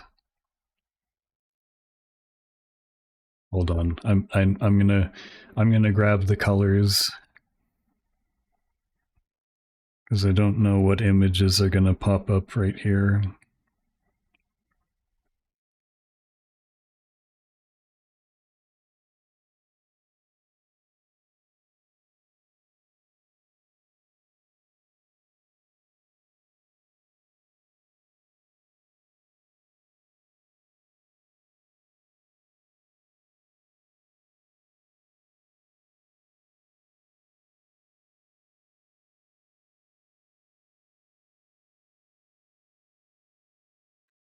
Damn it, Worm, where are you? I know you're in here somewhere.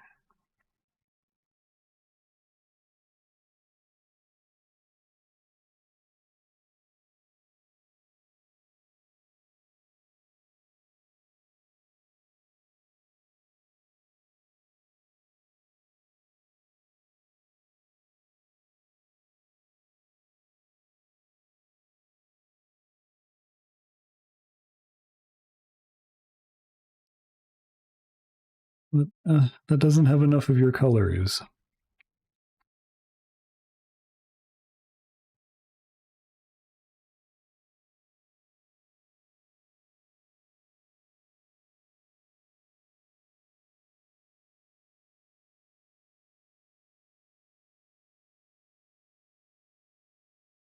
Yeah, yeah. I'm just going through like my photos, and there is like if I changed scenes right now, I would be instantly banned.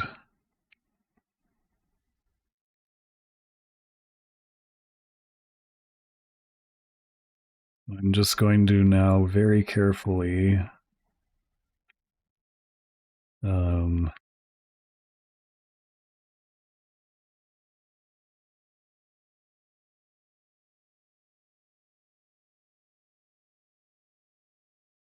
grab these.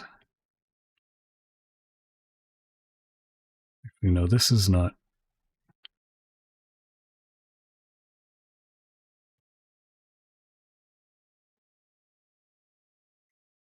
I have to send this to myself on Telegram, I think.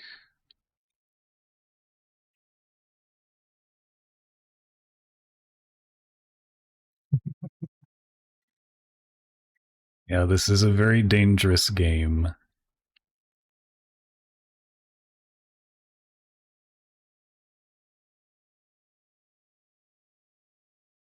Send without compression. Telegram me, open up.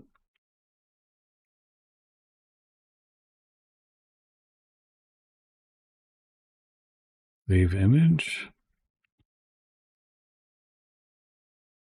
Close Telegram.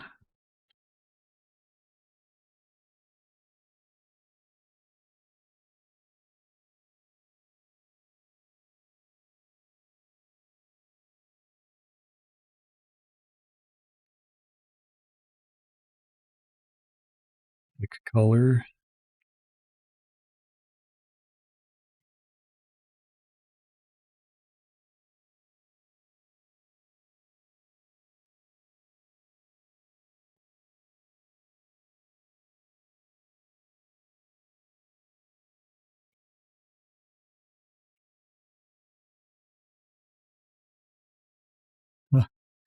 Okay, I think we're good now.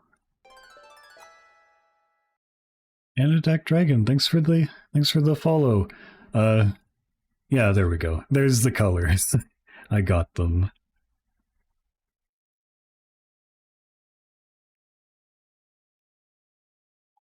Let's lock that.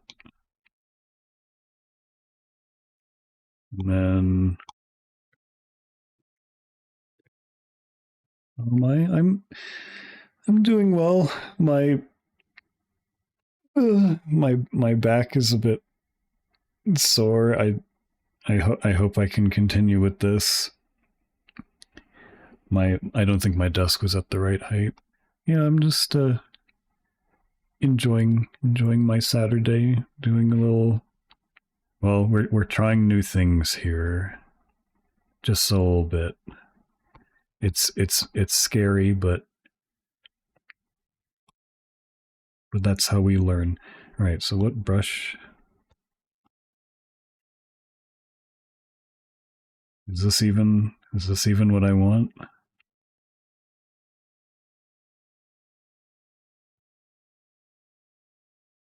It might be.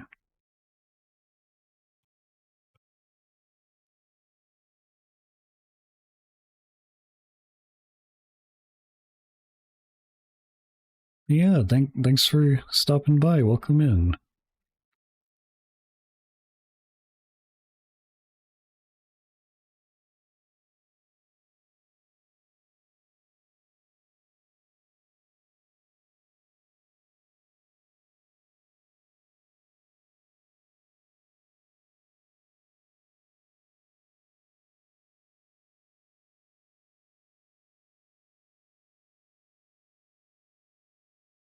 Actually, wait, no, this is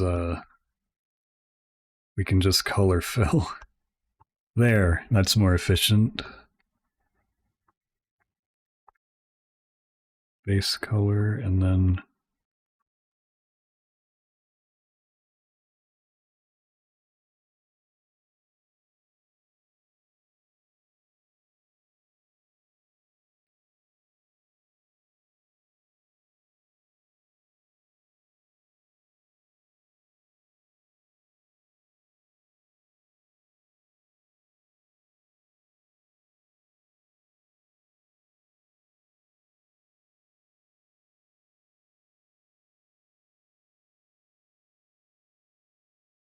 oh, Helldivers. Yeah, that is important work that you do. Have fun.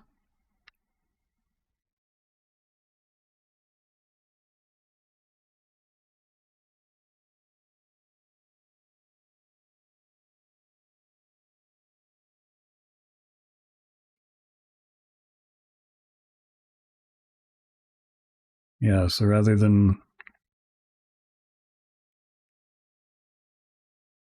doing that, I can just, fill this in like this.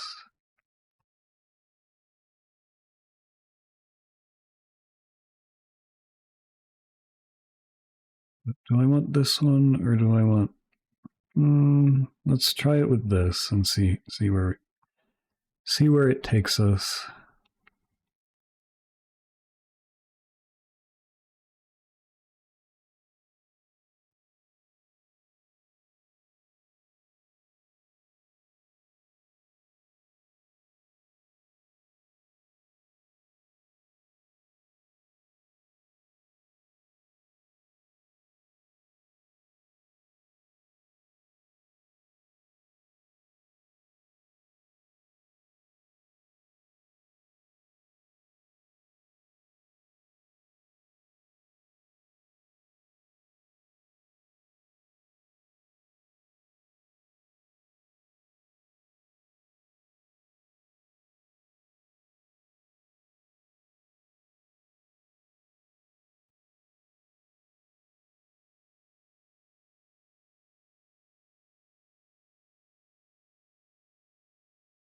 Sadly, a bit of an additional failing of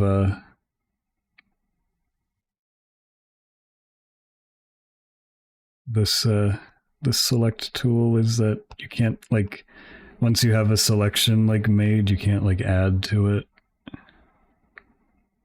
if you like stepped away from it.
Oh, oops.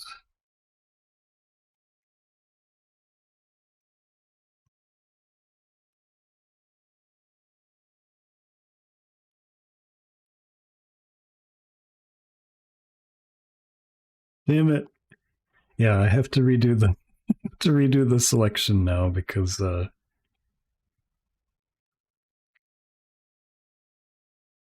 it's just the way that it works. Unless I'm not the most proficient at Procreate either. I might just be missing something. That seems to be how it works.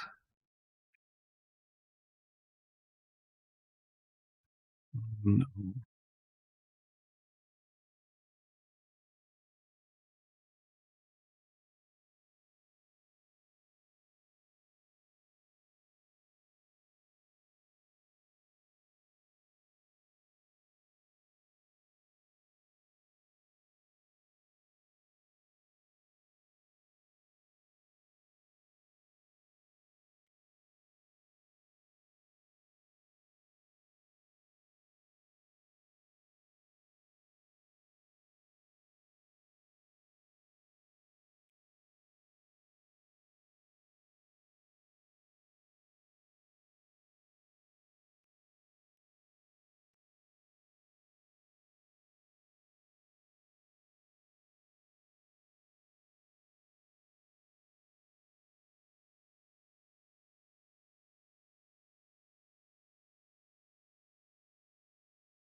There. Something like that, I think.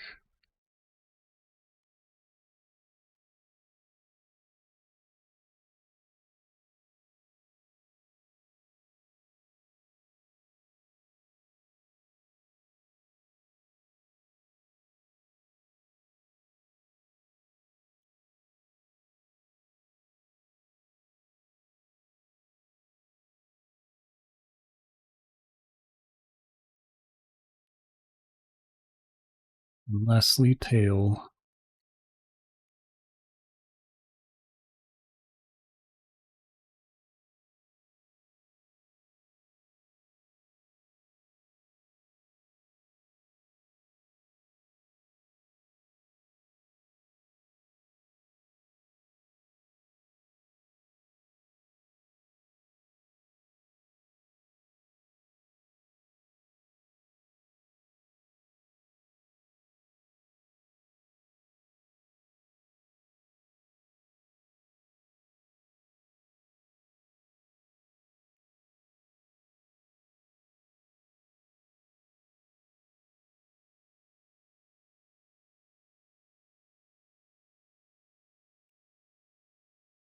Might be a good idea to break this up as well.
Okay, I think I'm finding some success with this workflow so far.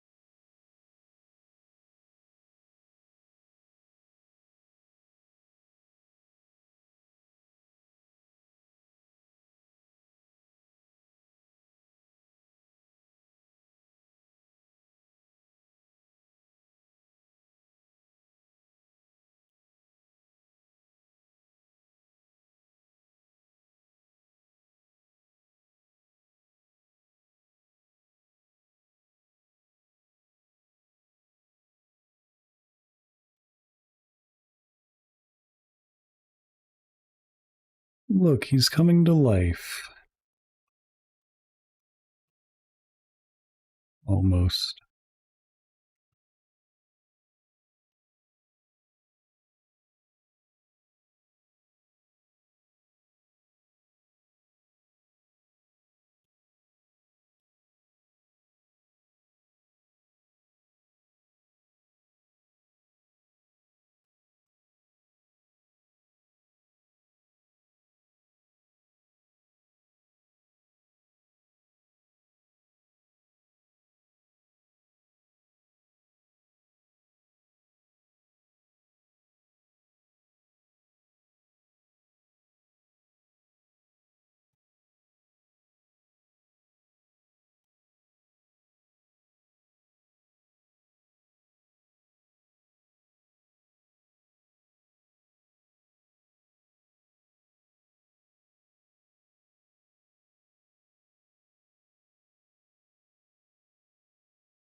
Selection.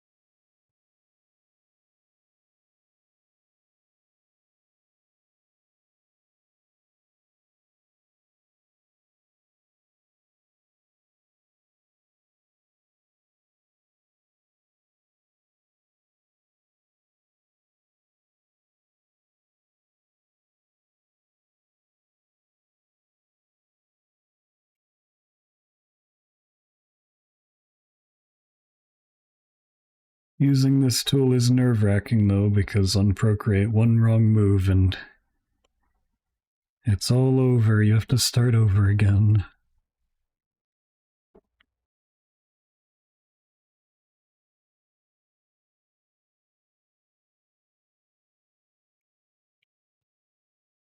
One wrong move and you fucking explode.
Now this is the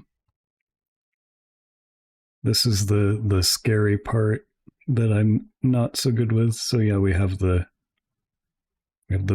base colors in.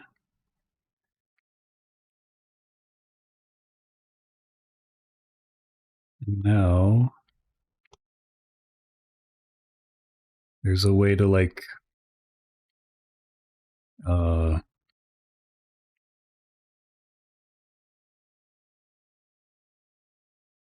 there's a way to sort of shade it that I've seen.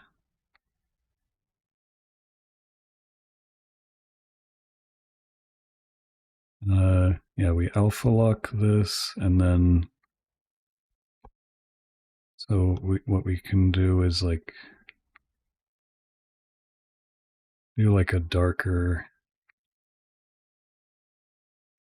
gray, and then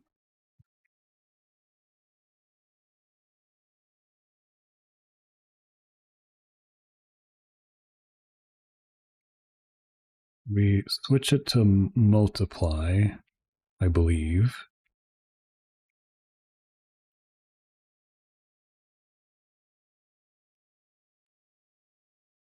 But if we just leave it as normal,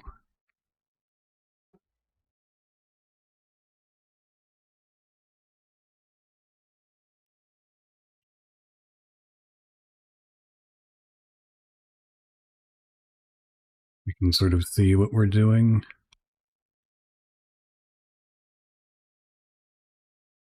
And then, actually, yeah, we don't need to alpha lock this anymore.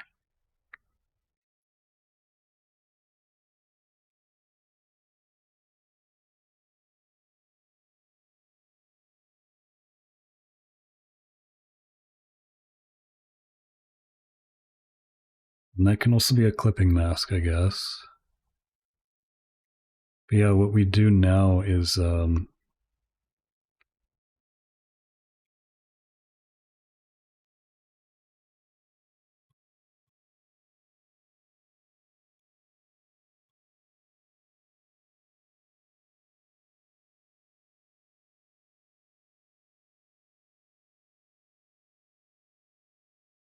erase away the gray on the raised areas and sort of hope for the best.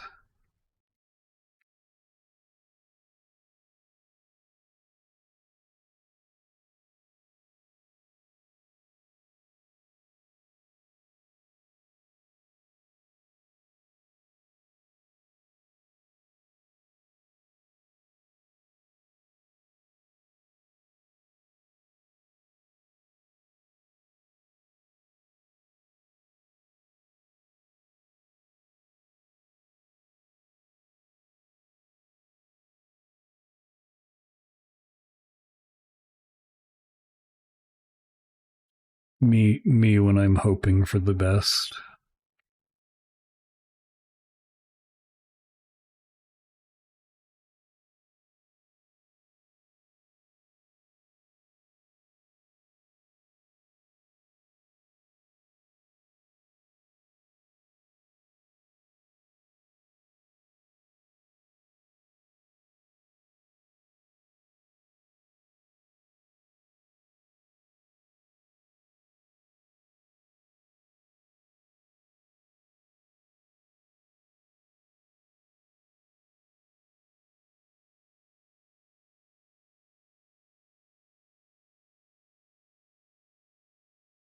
And then I guess this is the part where you have to try and uh, think about what shape things are.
This seems like not a bad way to do it in Procreate because it lets you switch between the two pretty easily. You erase, and then if there's too much, you can just paint back in.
And then I guess the soft edges are made by like the texture of the brush, kind of.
I always feel like I overwork these because I've tried doing this sort of thing a few times in the past. I don't know, maybe like this would be approaching more of like the mid-tone area because the light is not hitting here as directly.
And then I guess we can see how we're doing by.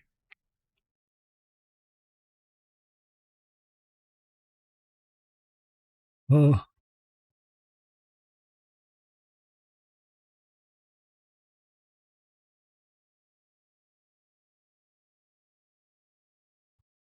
okay. Interesting.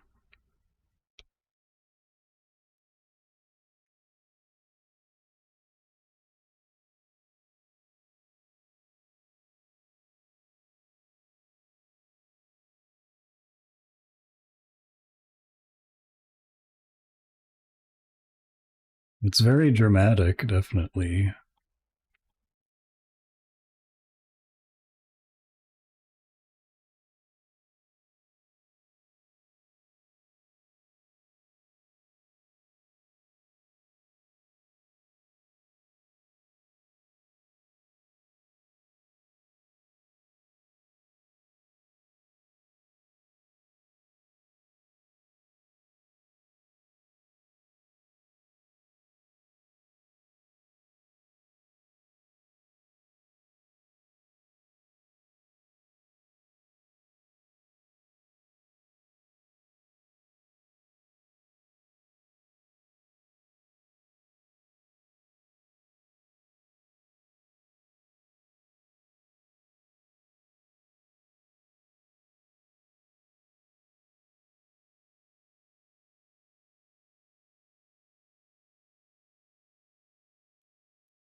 This is also probably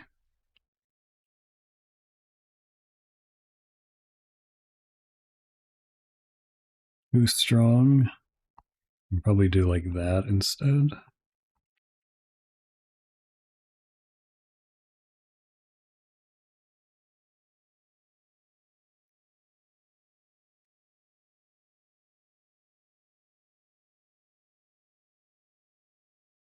Well, I think we might be getting somewhere, so I guess I'll just keep going.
I'm getting less nervous the more I work this,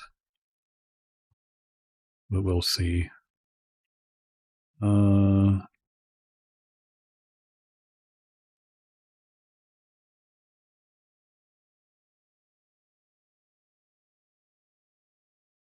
Oh boy. Then, like,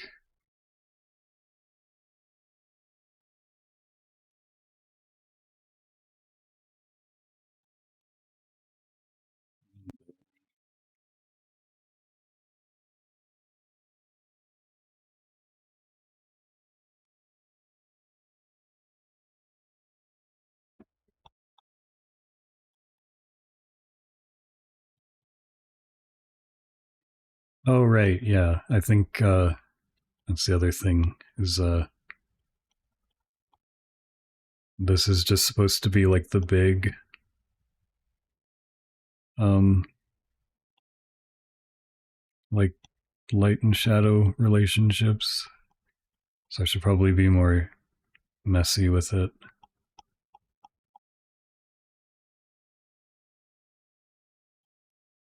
You can sort of like refine it a bit later.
Wait, no. So it wouldn't be it wouldn't be like that. It would be the opposite. I think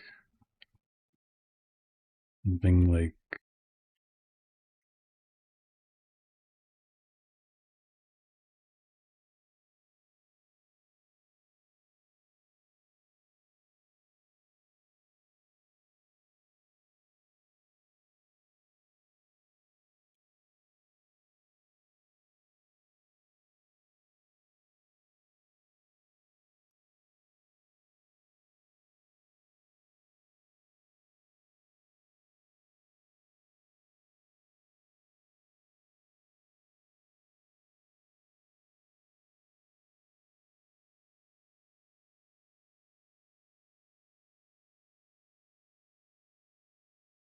Yeah.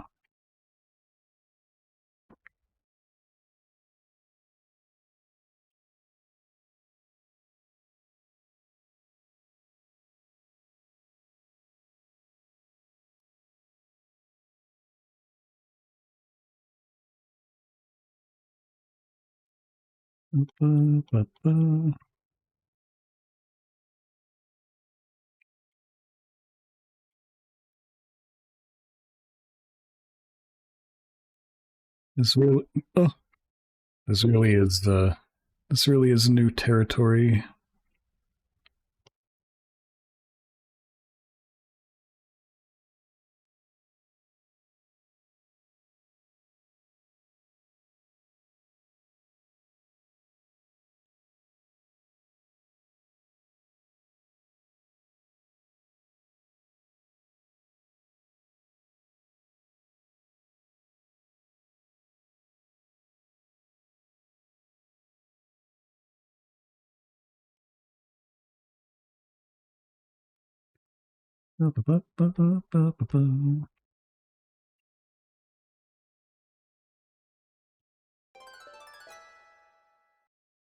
Vince Stolas, thanks for the follow. How you doing?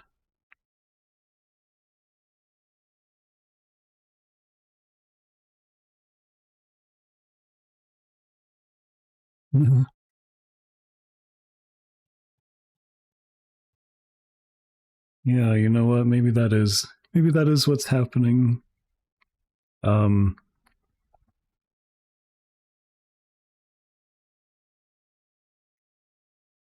because I think you can also sort of like tint the shadow depending on what color you use for the multiply layer, but I guess I can try that out once I've got the basic relationships mapped out.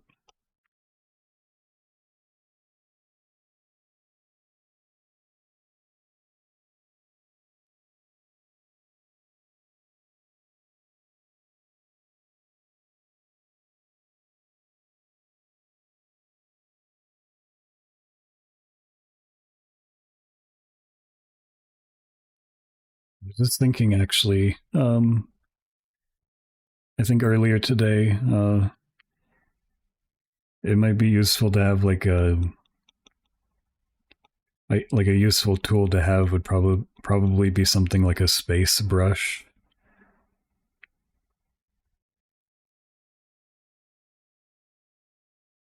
I'm doing well. How are you? Yeah, I'm just trying out new art things today. There might have been potential for um some video game, but I think I'm locked in for this.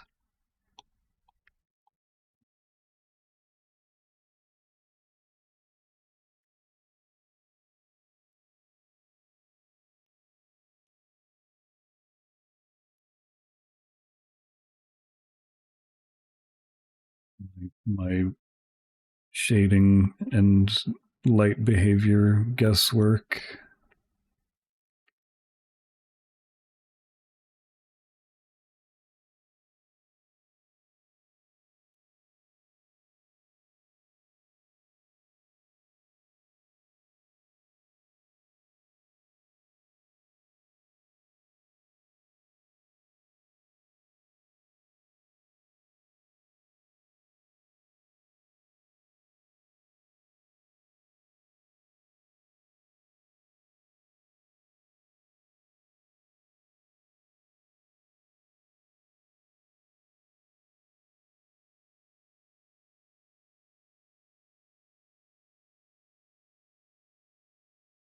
Yeah, thanks for stopping by. I appreciate it.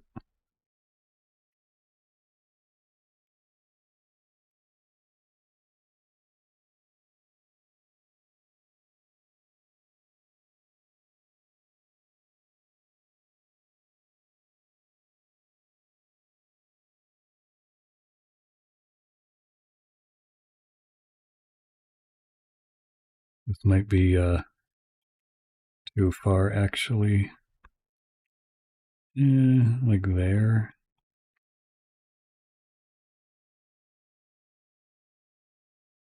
Yeah.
Big round thighs on this dragon.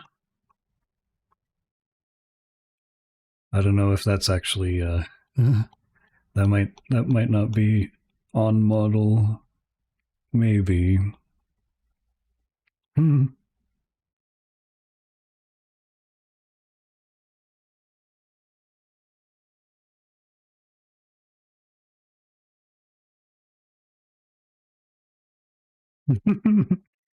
You know what? You're right.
Going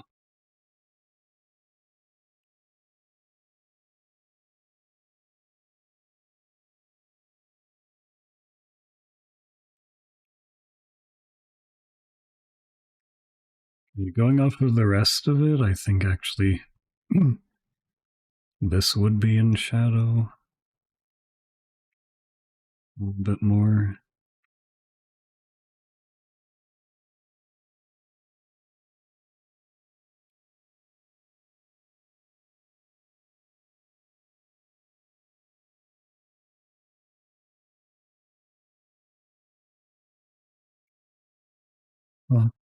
Also, I might need a little snack break. My apple is gone, but that's not really a lunch. I have I think this is an import actually. I have a waffle with a chocolatey filling. I think this is I think this is from like the Polish store. Can't remember.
I also need to keep in mind that this shouldn't be too clean. Messier is actually desirable here, I think.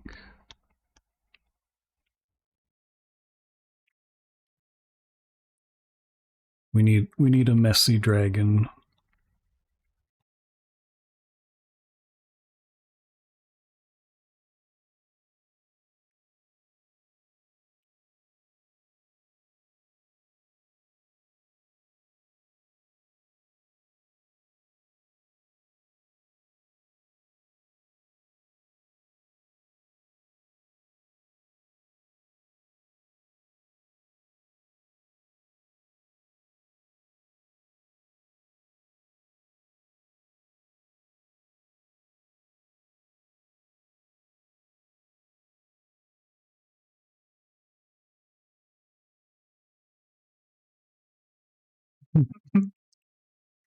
And just messy with paintbrush marks.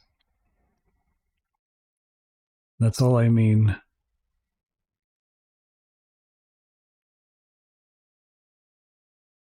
Honest and truly.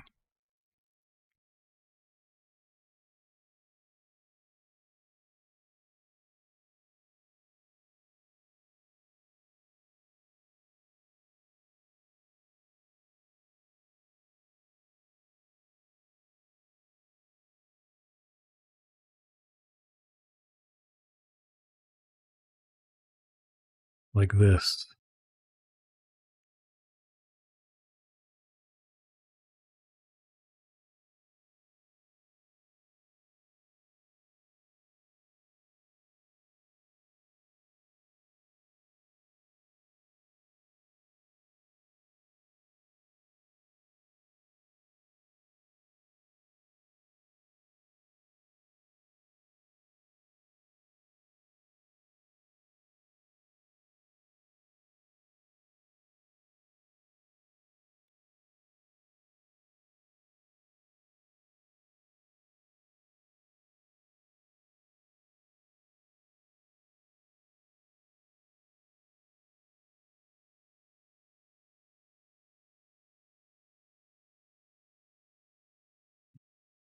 And this is probably a bit easier. Um,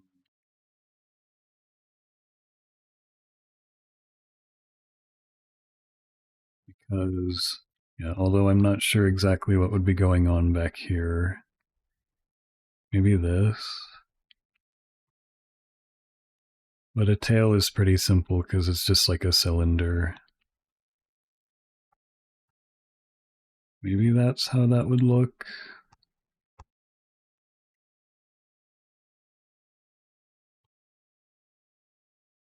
Feels like it's gone a bit too far, actually.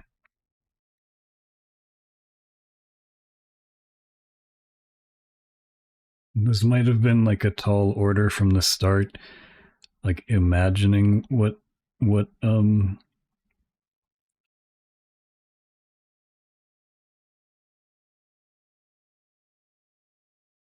how the shadows would work.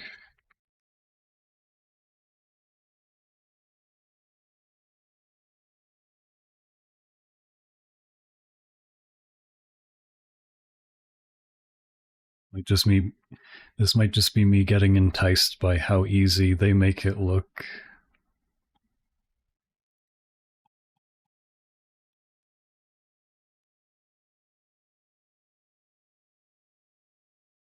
Yeah, I just have a feeling that this would be.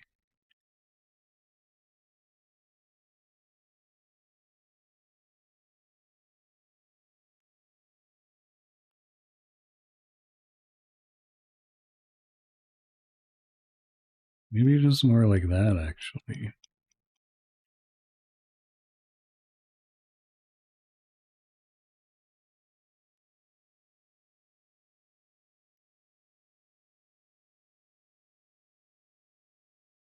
Yeah, you like worms' thighs. Understandable.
I guess you could call this the mapping stage.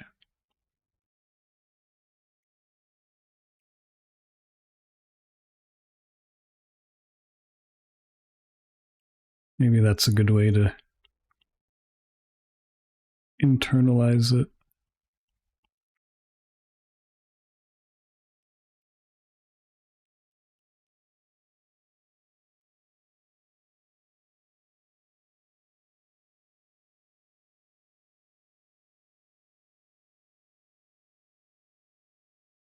trying my best to do the working big to small thing.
You know, that might not be a bad way to break up the edges, actually.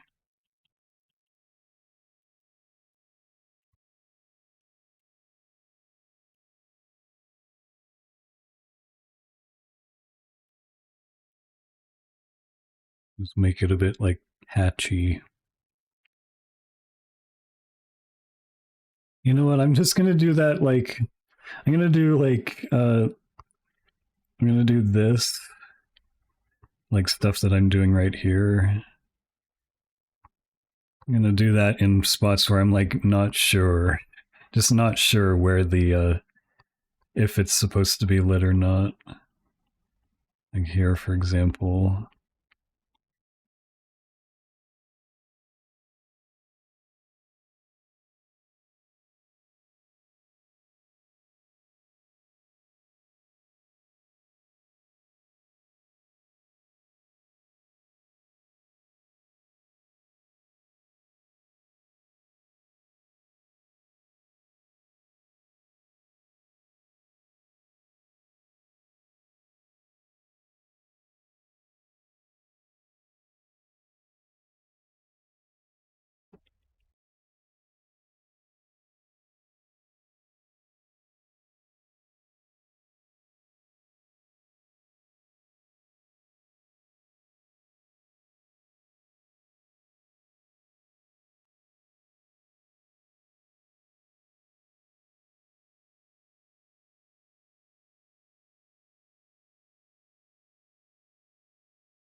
And then again, we can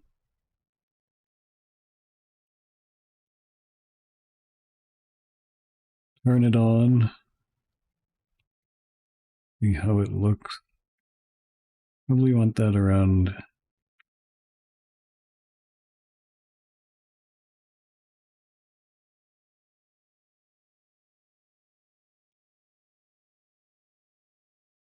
Oh.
Alright.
I am also, of course, open to like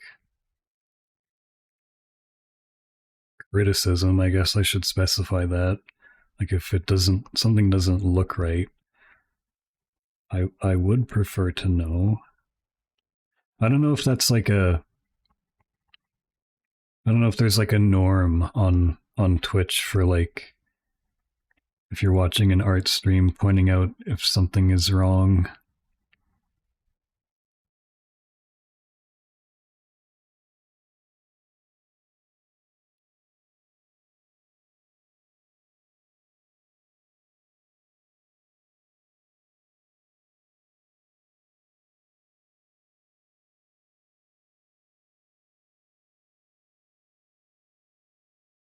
That does feel a bit too extreme.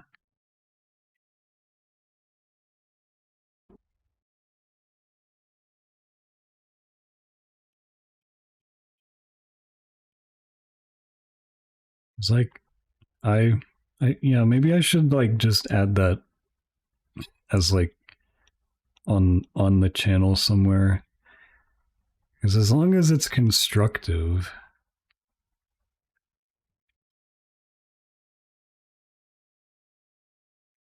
because like even like last time when I was drawing this worm, you pointed out, you reminded me that only 3 toes, and I really appreciate that you did so because it was wrong. Yeah, or I drew it wrong, and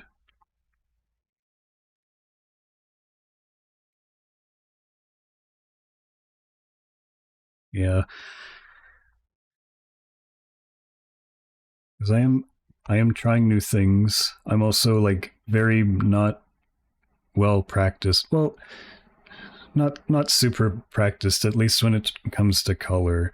Because even again, like I always thought that this like multiply layer thing was weird. Well, first of all, I like never understand. I never understood how to do this until now.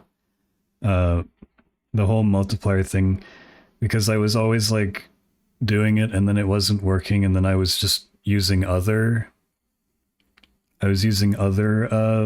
blending modes, like I was just going between them to see which ended up looking right.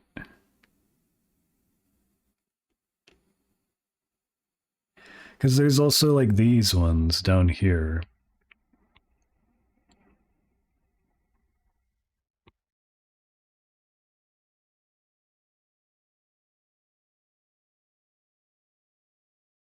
And this is actually pretty interesting.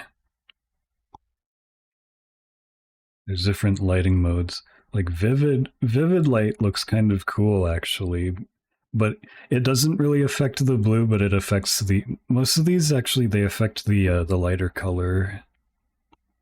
Yeah, but the difference between these for the blue is very minimal. But I think this one also looks a bit saturated.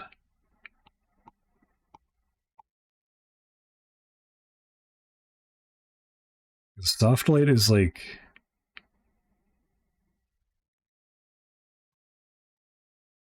extremely subtle.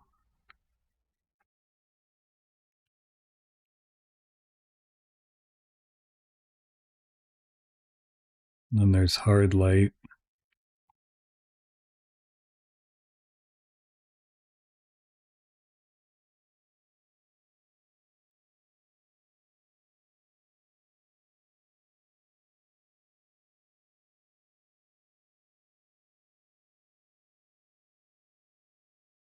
Because this also kind of comes down to,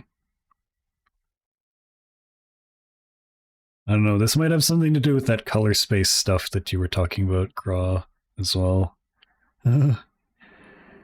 Because, like, this is not, doing this is not, like, traditional media at all. This is nothing like it. And that's the kind of, like, lighting and shading thing that I really want to learn, but I have, like, I really don't understand it at the moment. Like doing this in traditional media, because you have to that requires like I guess picking colors, like color theory and like color mixing, and I don't know how to do that very well. Really, all I know is that, and actually I don't even remember clearly what it is. I think it's one of the two. If you've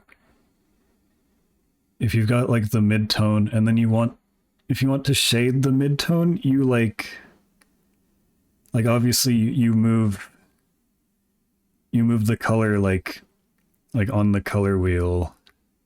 So if you want like to shade a color, you like you sort of you go towards black, but you also, I think, you saturate it a bit more, because this is like, I think this is like, yeah, in the middle here, this is like 50% saturation, and here is 100%, and then here is 0. So like if you want to shade this blue, you wouldn't just go straight down, you would also go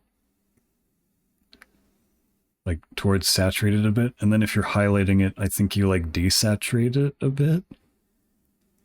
It's either that or it's the reverse. My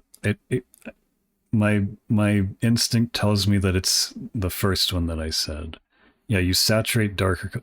That's like, I'm pretty sure that's about the limit of my knowledge of like color theory, aside from also just like the way that colors sort of interact on the color wheel, the basics of it, like contrasting colors, like, so this is the blue here. If this blue here, the contrasting color is this, and they look nice side by side, which you can see that right here.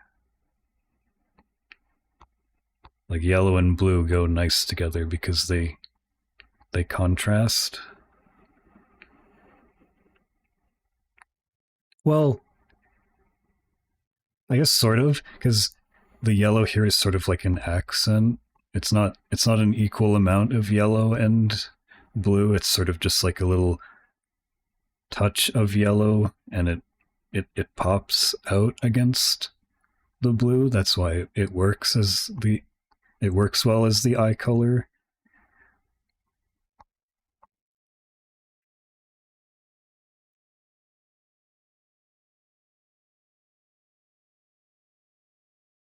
Because, like, for example, if the eye was red, it would not look very good, or as good.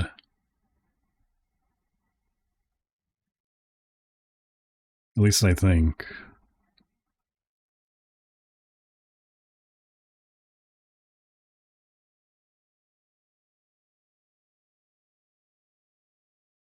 I guess it depends. Because I mean, like, I'm blue, but my eyes are green, but I'm sort of like more over here. Like my color scheme is kind of like blue, touch of touch of green, and then oh, I think maybe that must be why. Because my feathers are magenta, but green complements magenta, which is why it works in my color scheme. Because like maybe if I was all blue with no magenta, then the green might look a bit more off.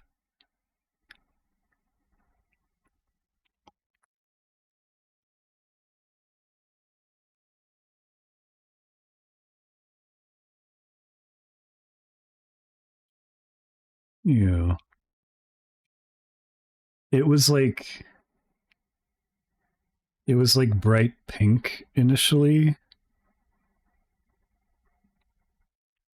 but I wanted to try and make it more of like a. I actually kind of. Wait, what color is it? Yeah, it's right there. I think it was more like over here ish, but mine's just a bit more red.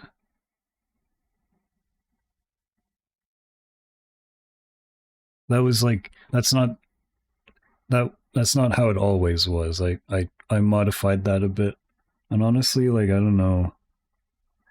I wonder if going even further. It feels a bit too late to change it though.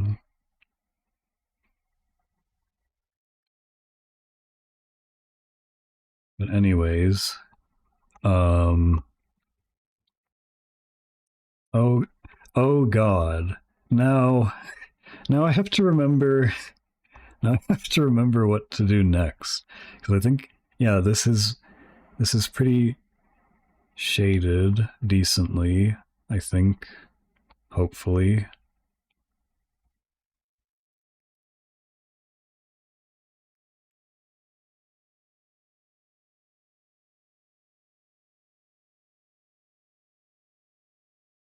yeah. Well, just there. That's I guess that's where color theory might come in handy for you. If you're stuck, you have at least something that you can turn to.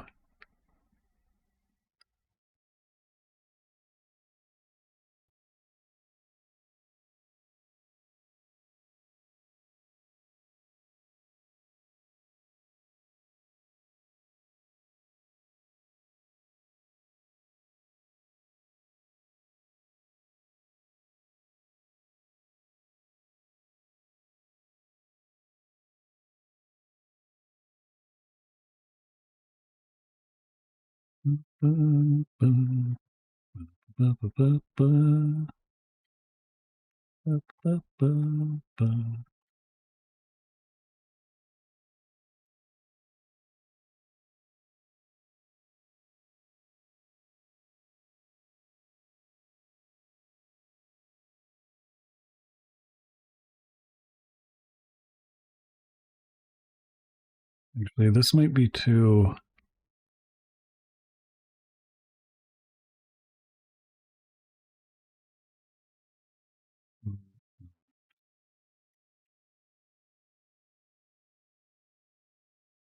I would definitely read that. Like I would read that like immediately because I don't think I really have any significant education on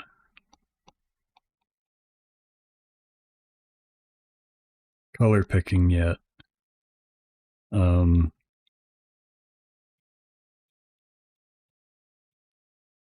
Something I'm probably going to be looking into like very soon. It's probably important for what I'm trying to achieve lately. Yeah, I agree. I agree that you should do that.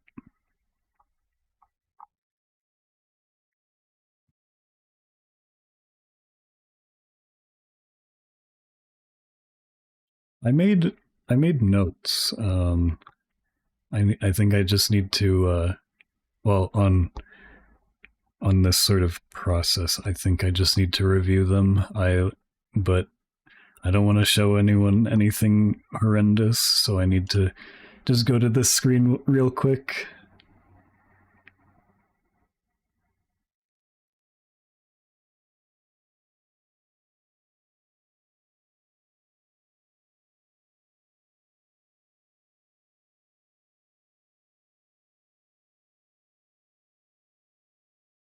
Thank you. Yeah, I'm trying my best.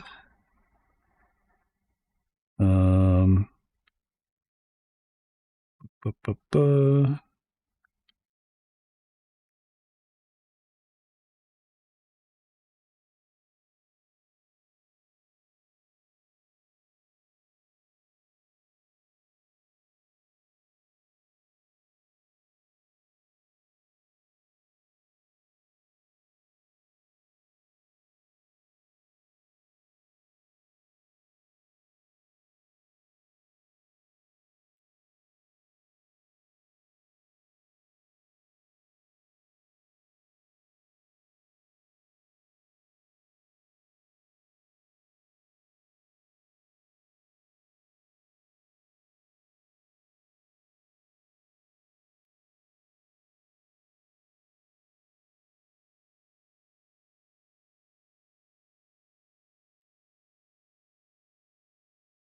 it's trying to come up with a plan on what to do next.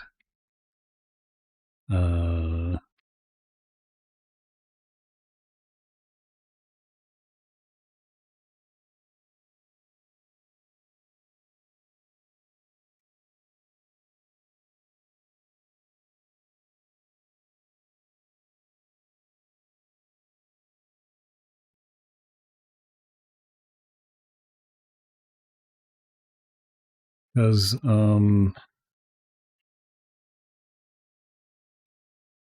actually, yeah, so this does not, this kind of stuff, the more detailed stuff, it doesn't really belong on this layer. And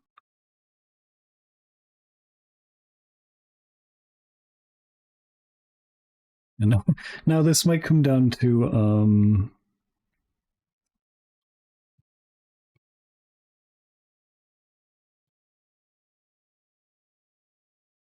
might come down to like brush engine and how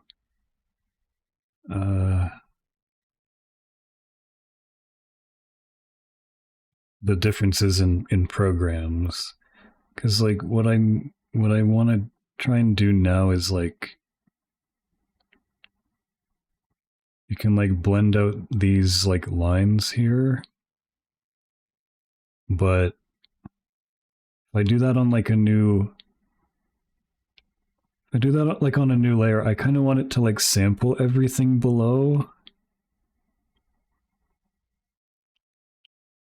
And that's sort of like a nuanced behavior that differs between art programs, if I understand that correctly.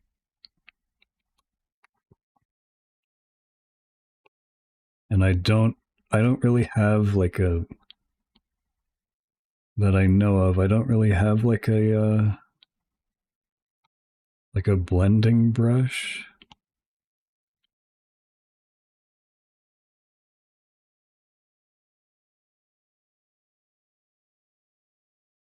There's like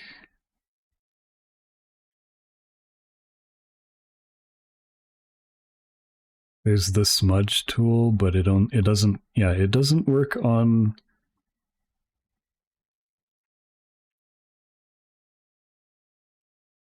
work on layers below it. It only works on because like I know that there's like some programs that if you have a new layer that's just empty, there's a way to like you can sort of blend on that layer the layers below it so that if you hid that layer the blending would go away.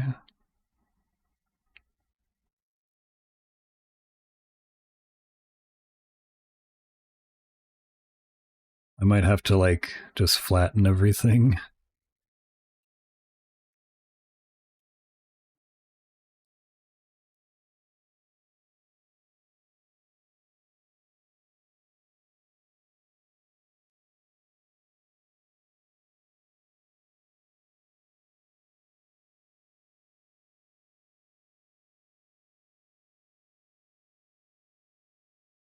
You know, uh unless there's like a blending mode just here. Because there's no brush blending modes, I don't think, in Procreate. There's only layer blending modes.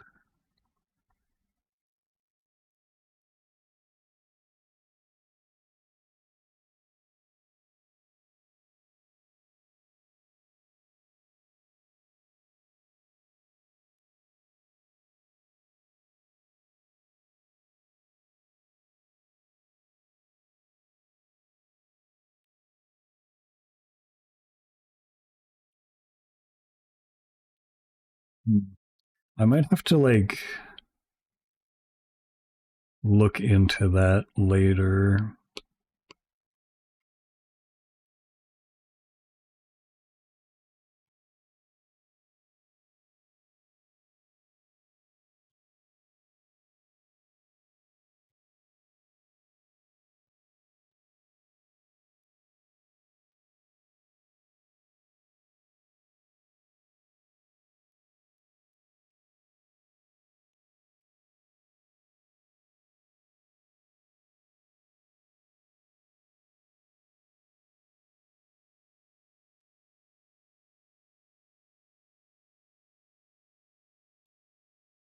That seems like a step I can skip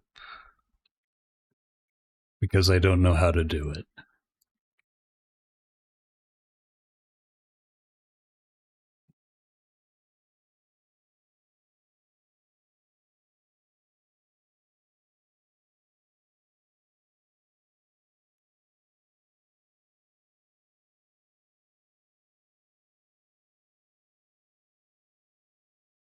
That's the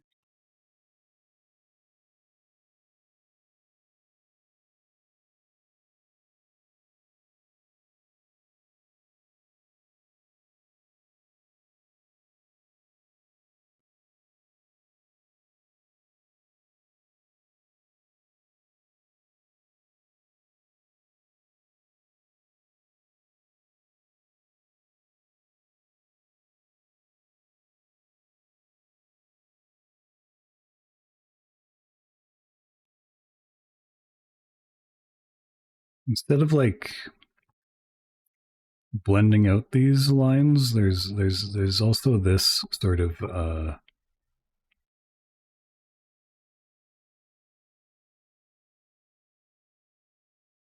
there's also this sort of strategy where you like alpha lock the lines and then you can basically recolor them.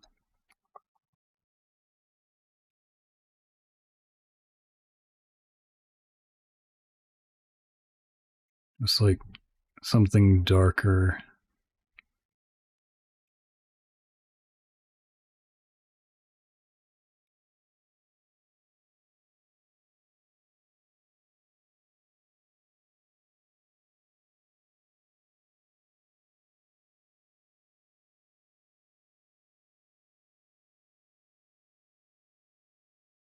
I guess like that.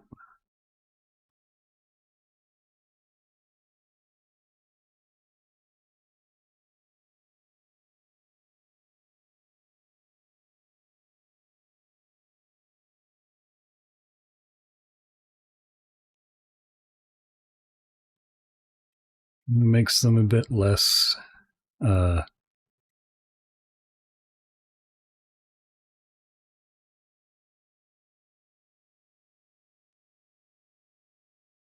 harsh in a way.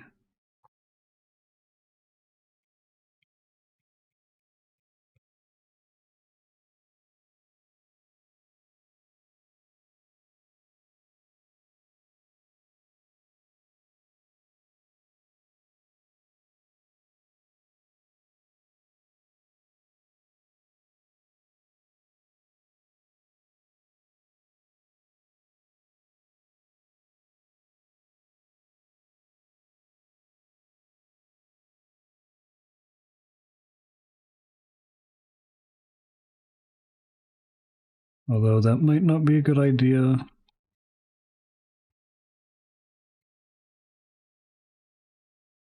Because it also lessens the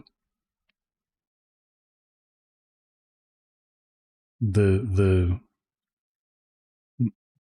line that divides the two.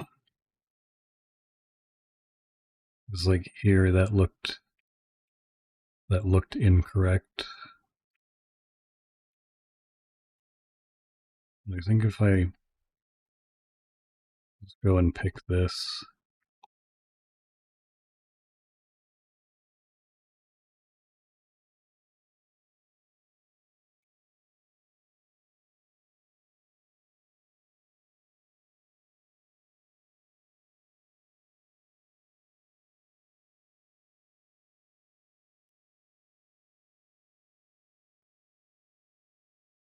And like do that basically.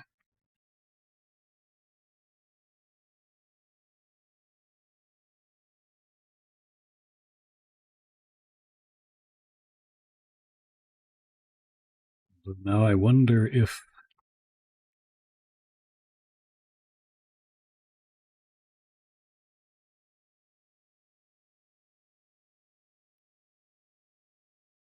it might work better if there's two colors like this touching, then the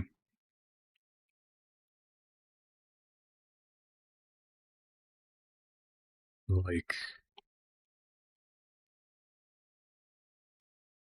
the line color for the darker of the two should be used like that. That seems to make more sense.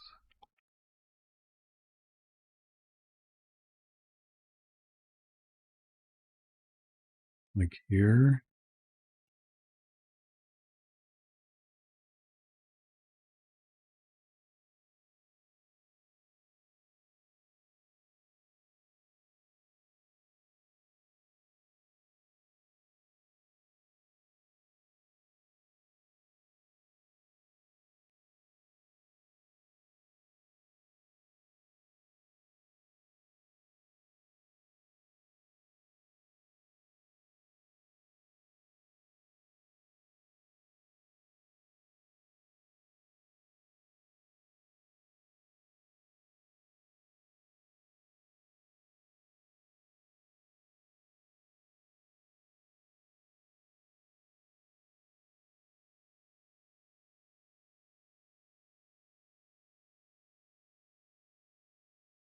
Maybe we're onto something with this. Who knows?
No, this is probably the part that becomes the most experimental.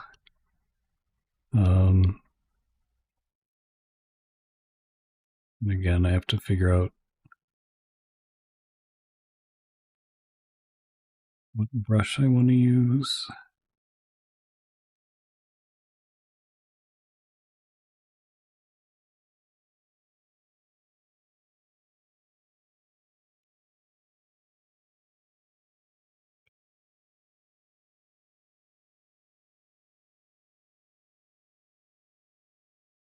Probably the same.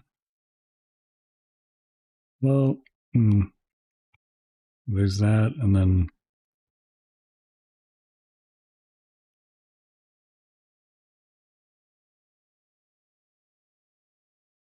there's a very subtle difference that I can't even really discern between them.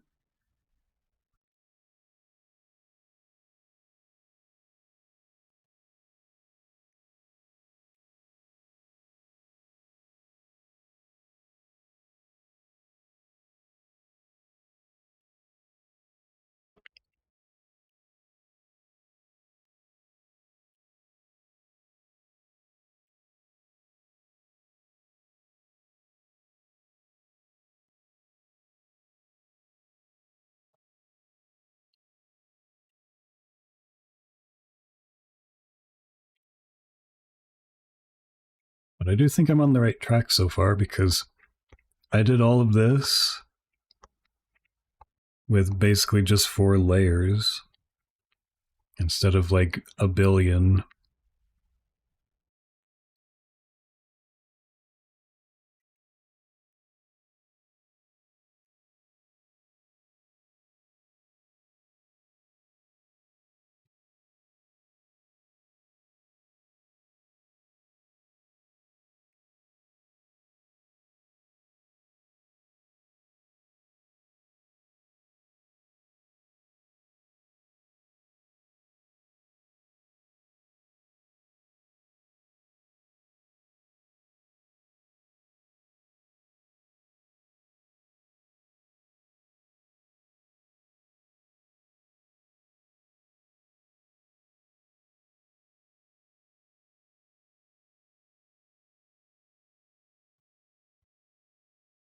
What he does, this is completely just trying to emulate that. Is he, instead of smooth blending, he just kind of like picks a color between, just sort of like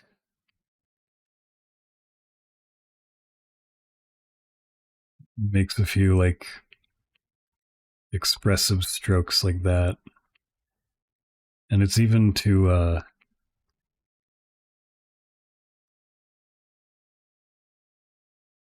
yeah, it's just between like all colored areas basically.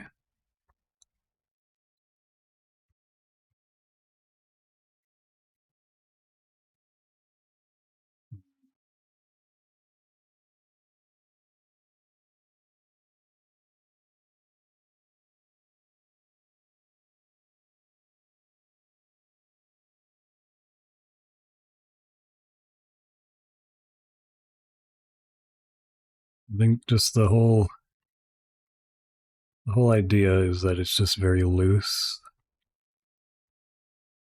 I don't know if it would work very well there.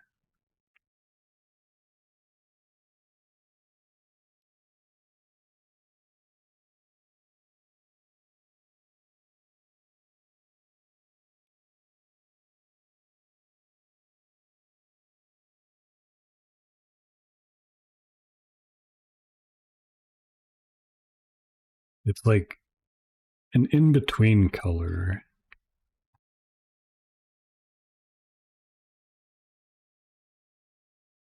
That's all that I was really able to discern.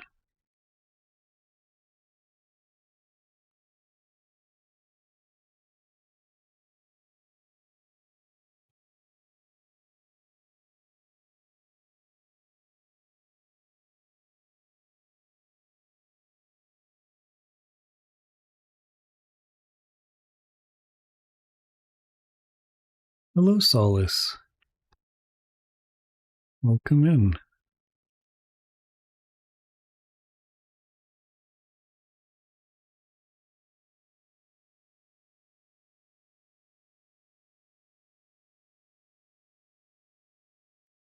That does look like it fits more like somewhere like there.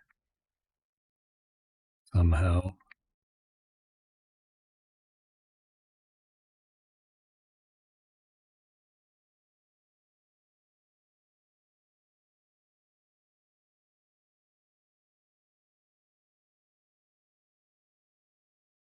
Maybe we just need a bigger, more confident stroke like that.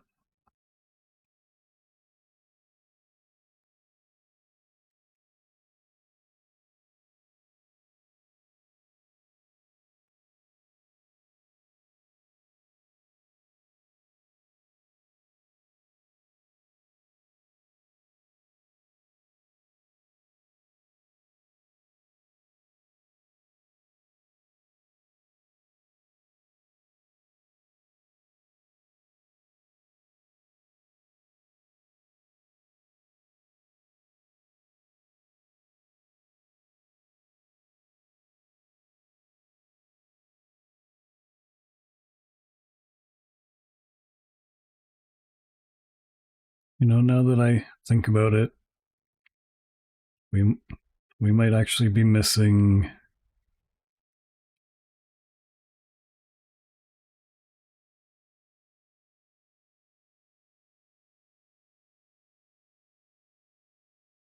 We might actually be missing the mark making here. Let me go back to this.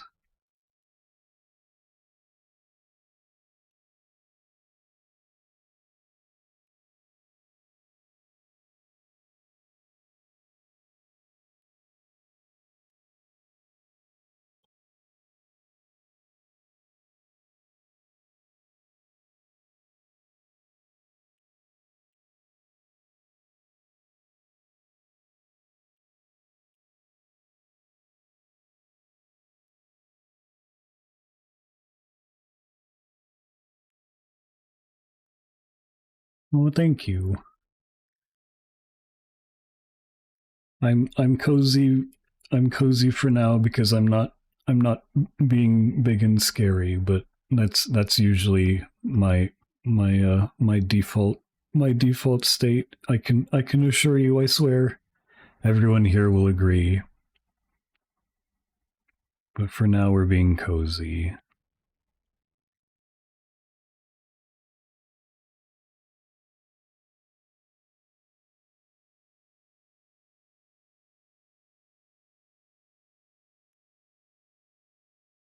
I appreciate it. I am a bit hungry, but I am probably gonna eat dinner soon, so it's fine. Yeah, I think this is what we're missing. Something a bit more. It's not just the texture, the want more visible like brush strokes.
I think I made this look a bit too dusty.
It feels like it's helping.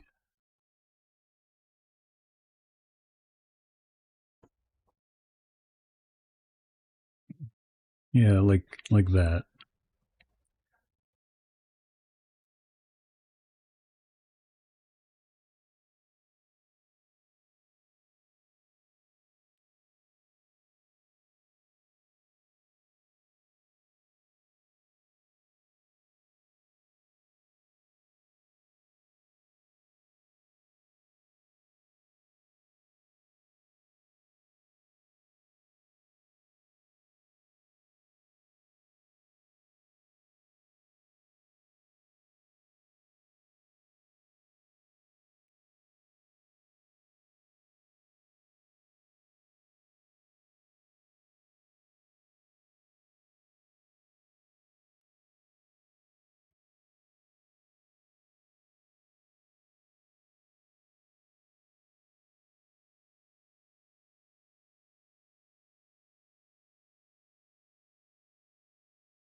And then we can go back to here and try to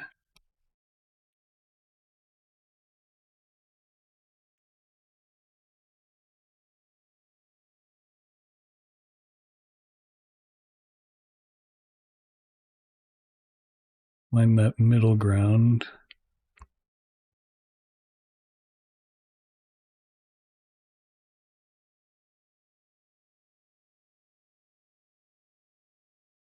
Like that. Just break it up so it's not such a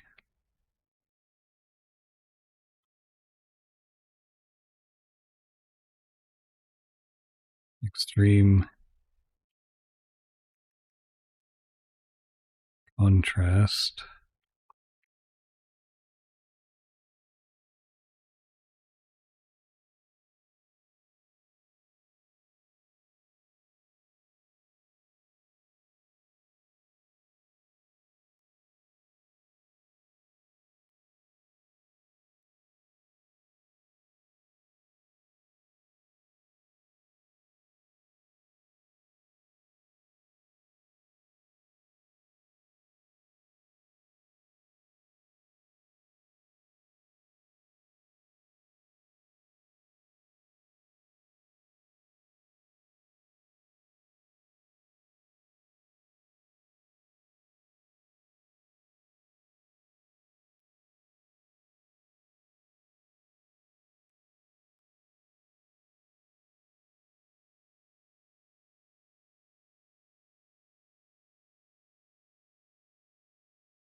really starting to feel like it's creating some kind of visual interest, maybe.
This is this is going now entirely by feeling.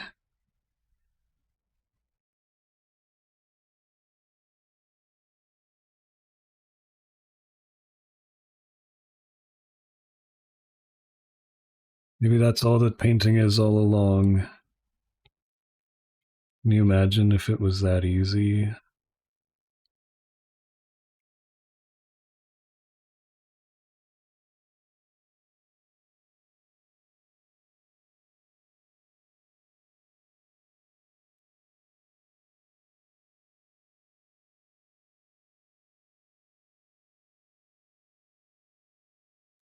It truly was all along.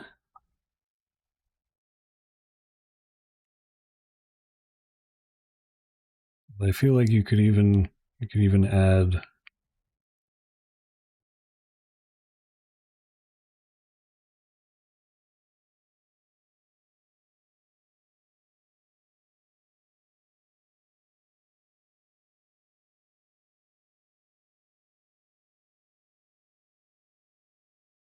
Oh yeah, maybe this also helps. Um,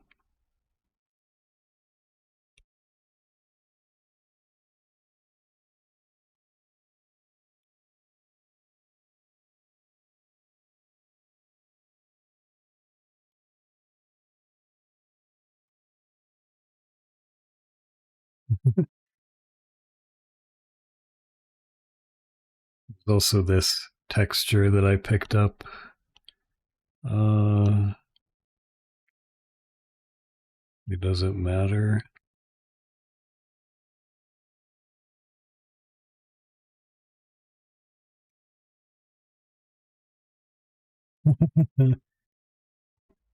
that also feels like it's helping.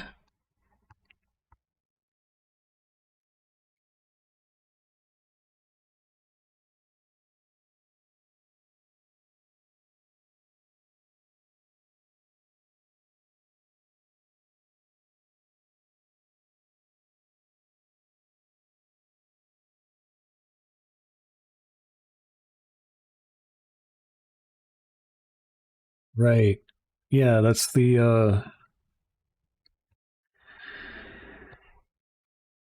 that's the other thing that you need to do is highlight. So this might mess with my I feel like this might mess with my color picking a little bit. We'll turn that off for now.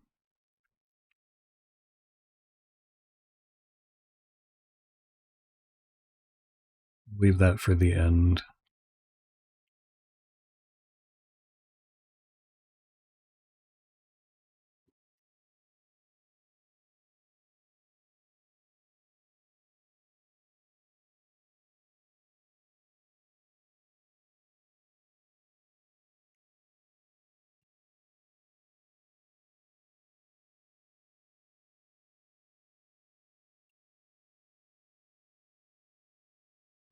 Oh, no, not that brush.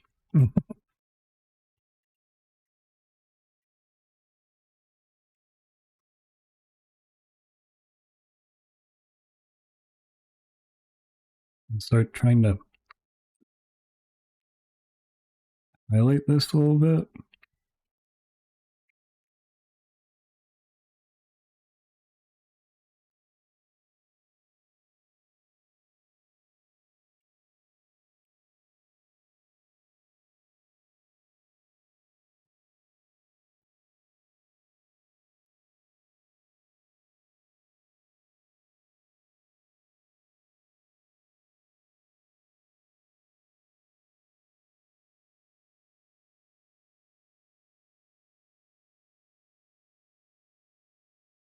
Like, I truly don't know.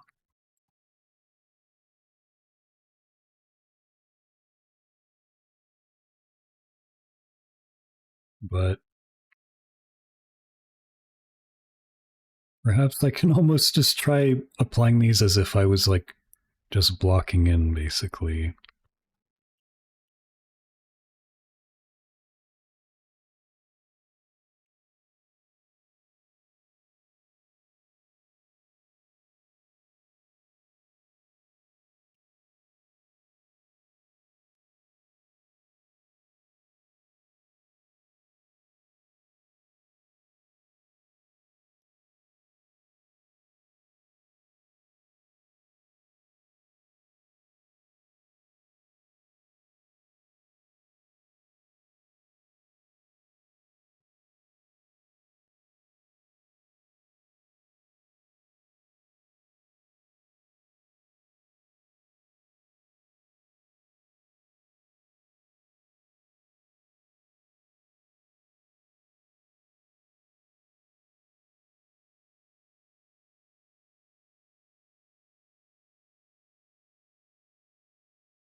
Oh, yeah, you think so?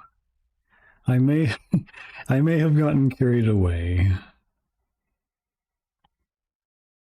Let's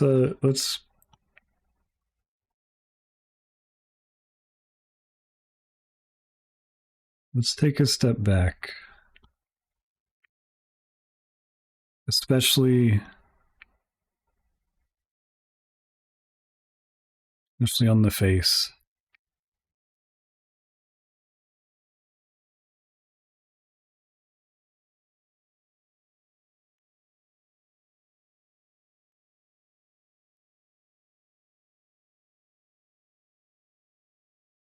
What do you what do you think of the tail? Is there too many here?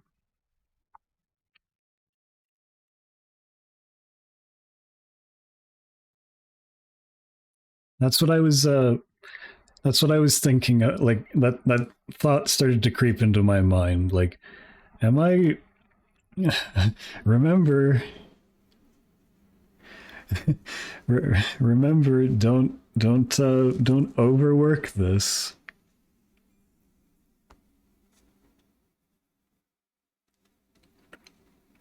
The tail looks like a donut. Neat.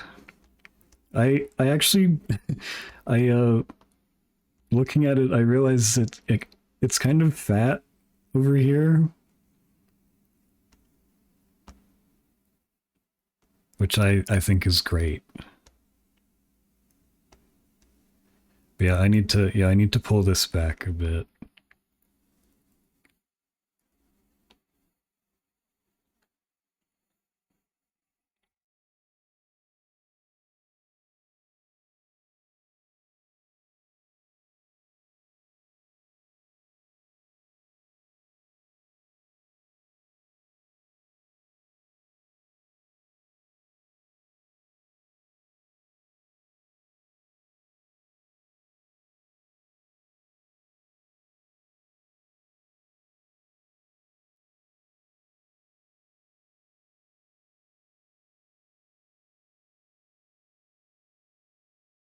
Oh, yeah, look at it. I love it. I just want to like hug this.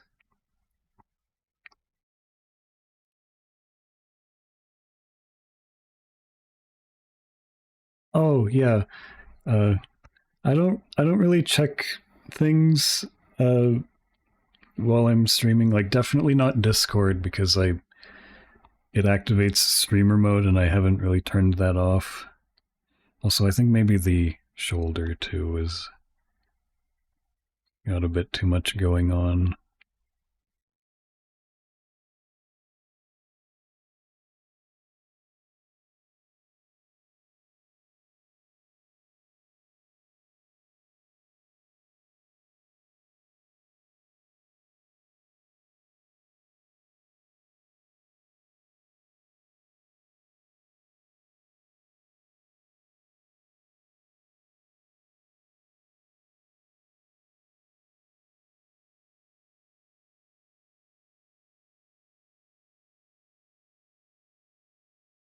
What do you think of the horns?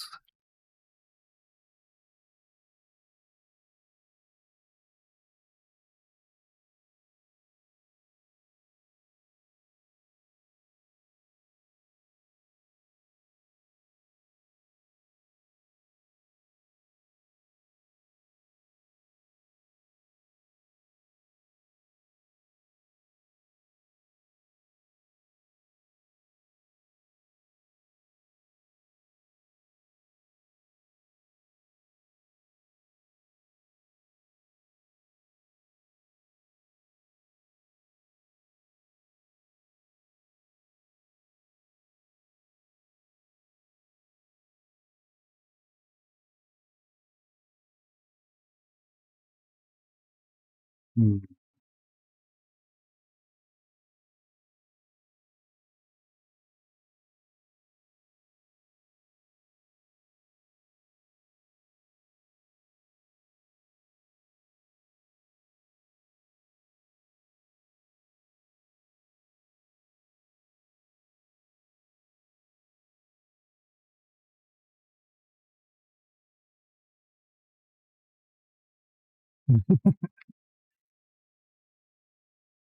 You know what? Yeah, also I forgot to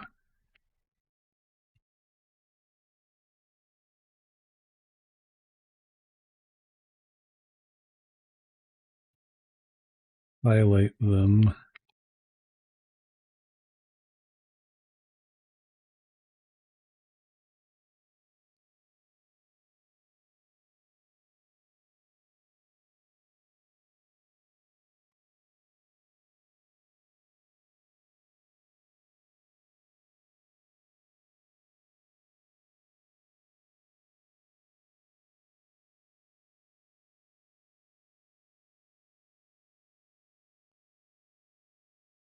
Which is where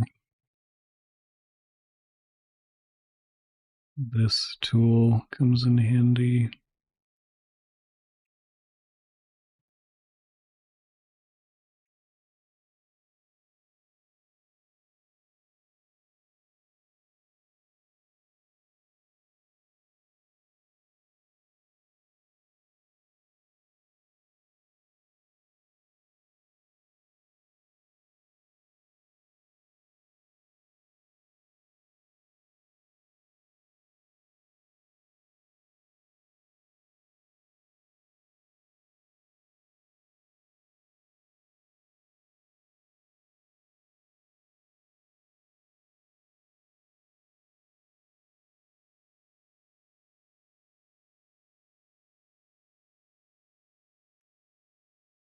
Though unfortunately I don't know how um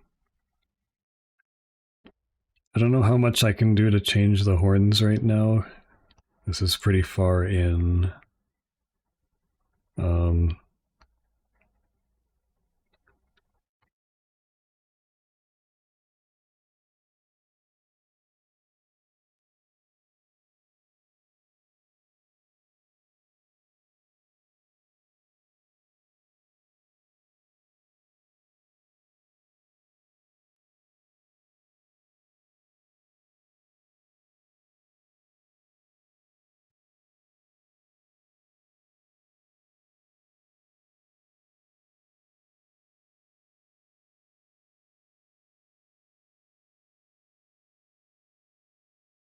best to do this.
Hello, Spider. Welcome in. How you doing?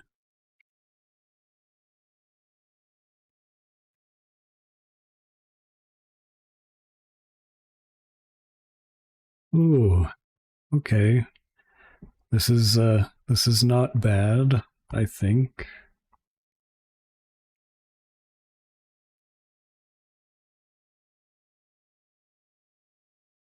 I think I did a pretty successful experiment today. So, yeah, perhaps it went well.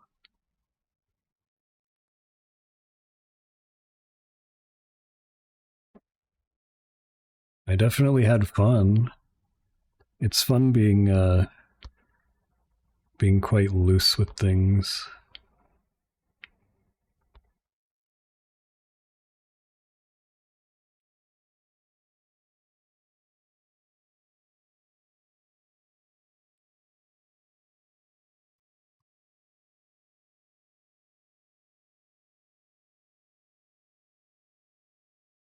Yeah.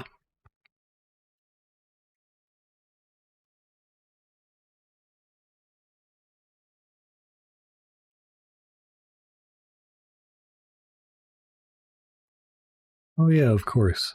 Uh yeah, I'm gonna try I'm actually gonna try to work like this in the future. I think maybe I can finally start developing what what people refer to as a style.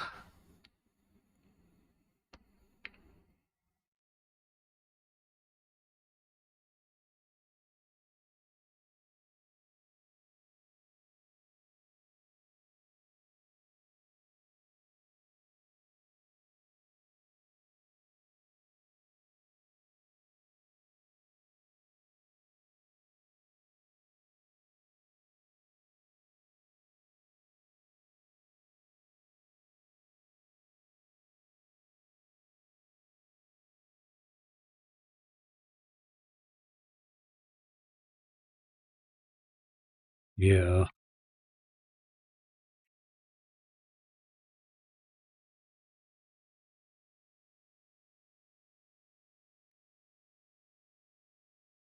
I'm happy with this for now. Also, I do kind of need to go eat food. Uh, but yeah, this was fun. This was great.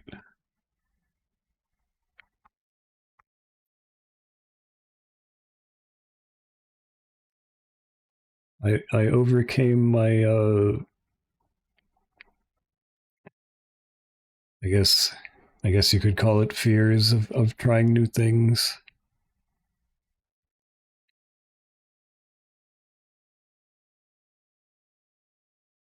Yeah, definitely not biased.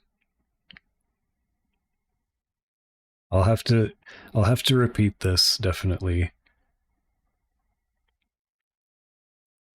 But yeah, I should probably stop for now. I need to go eat dinner.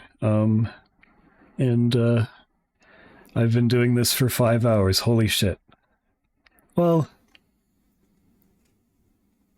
that, yeah, that's usually how it goes. Um, yeah, and I definitely need to stream me doing this more because that really helped me stay focused. Yeah, I would on my own. I definitely would not be able to work like this. Very efficient. This would probably have taken me a week on my own. That's how much I've realized streaming helps me. It's very incredible. But yeah.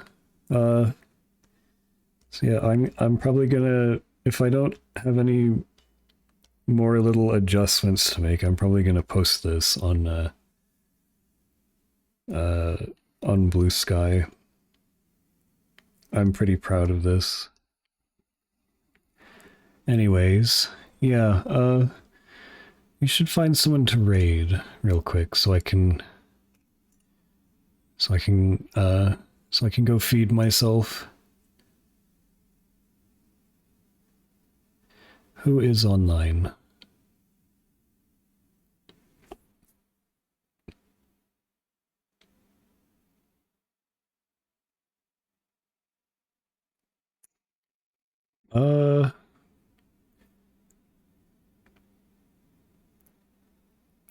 You know what? I was lurking people, and I ended up here. So I already have this open. So why don't we raid Chenpai? They're they're a silly little corgi VTuber, and he's currently playing Resident Evil. Is this the original? Wait, what game is this?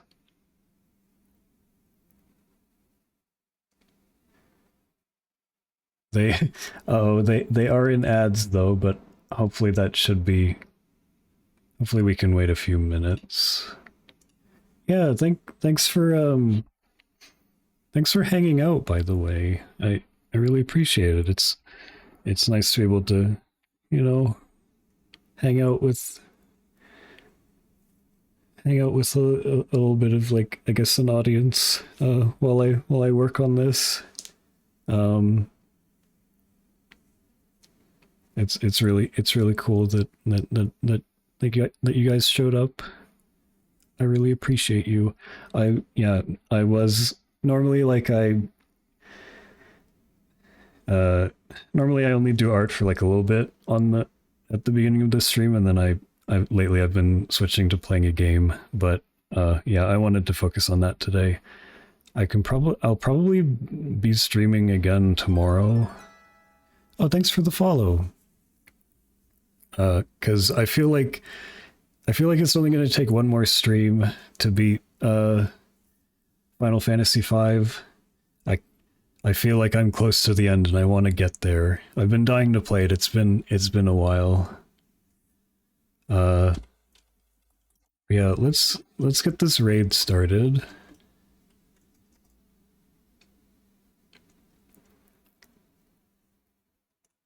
And yeah, I think they should be, yeah, they're out of ads now. Yeah, they're playing the original Resident Evil. I think it's a remake. Yeah, we can go say hi to Chenpai. Thanks everyone for hanging out. Have a good evening. Oh, yeah, again, I keep forgetting to, like, advertise this, but I do have a Discord if you want to join that and get pinged for when I go live. That's pretty much all I use it for. But yeah, anyways, yeah, go say hi to Chenpai. Post some dancing dinos as the raid message. Go hydrate, go eat food, take care of yourselves, and I'll see you later. Bye-bye.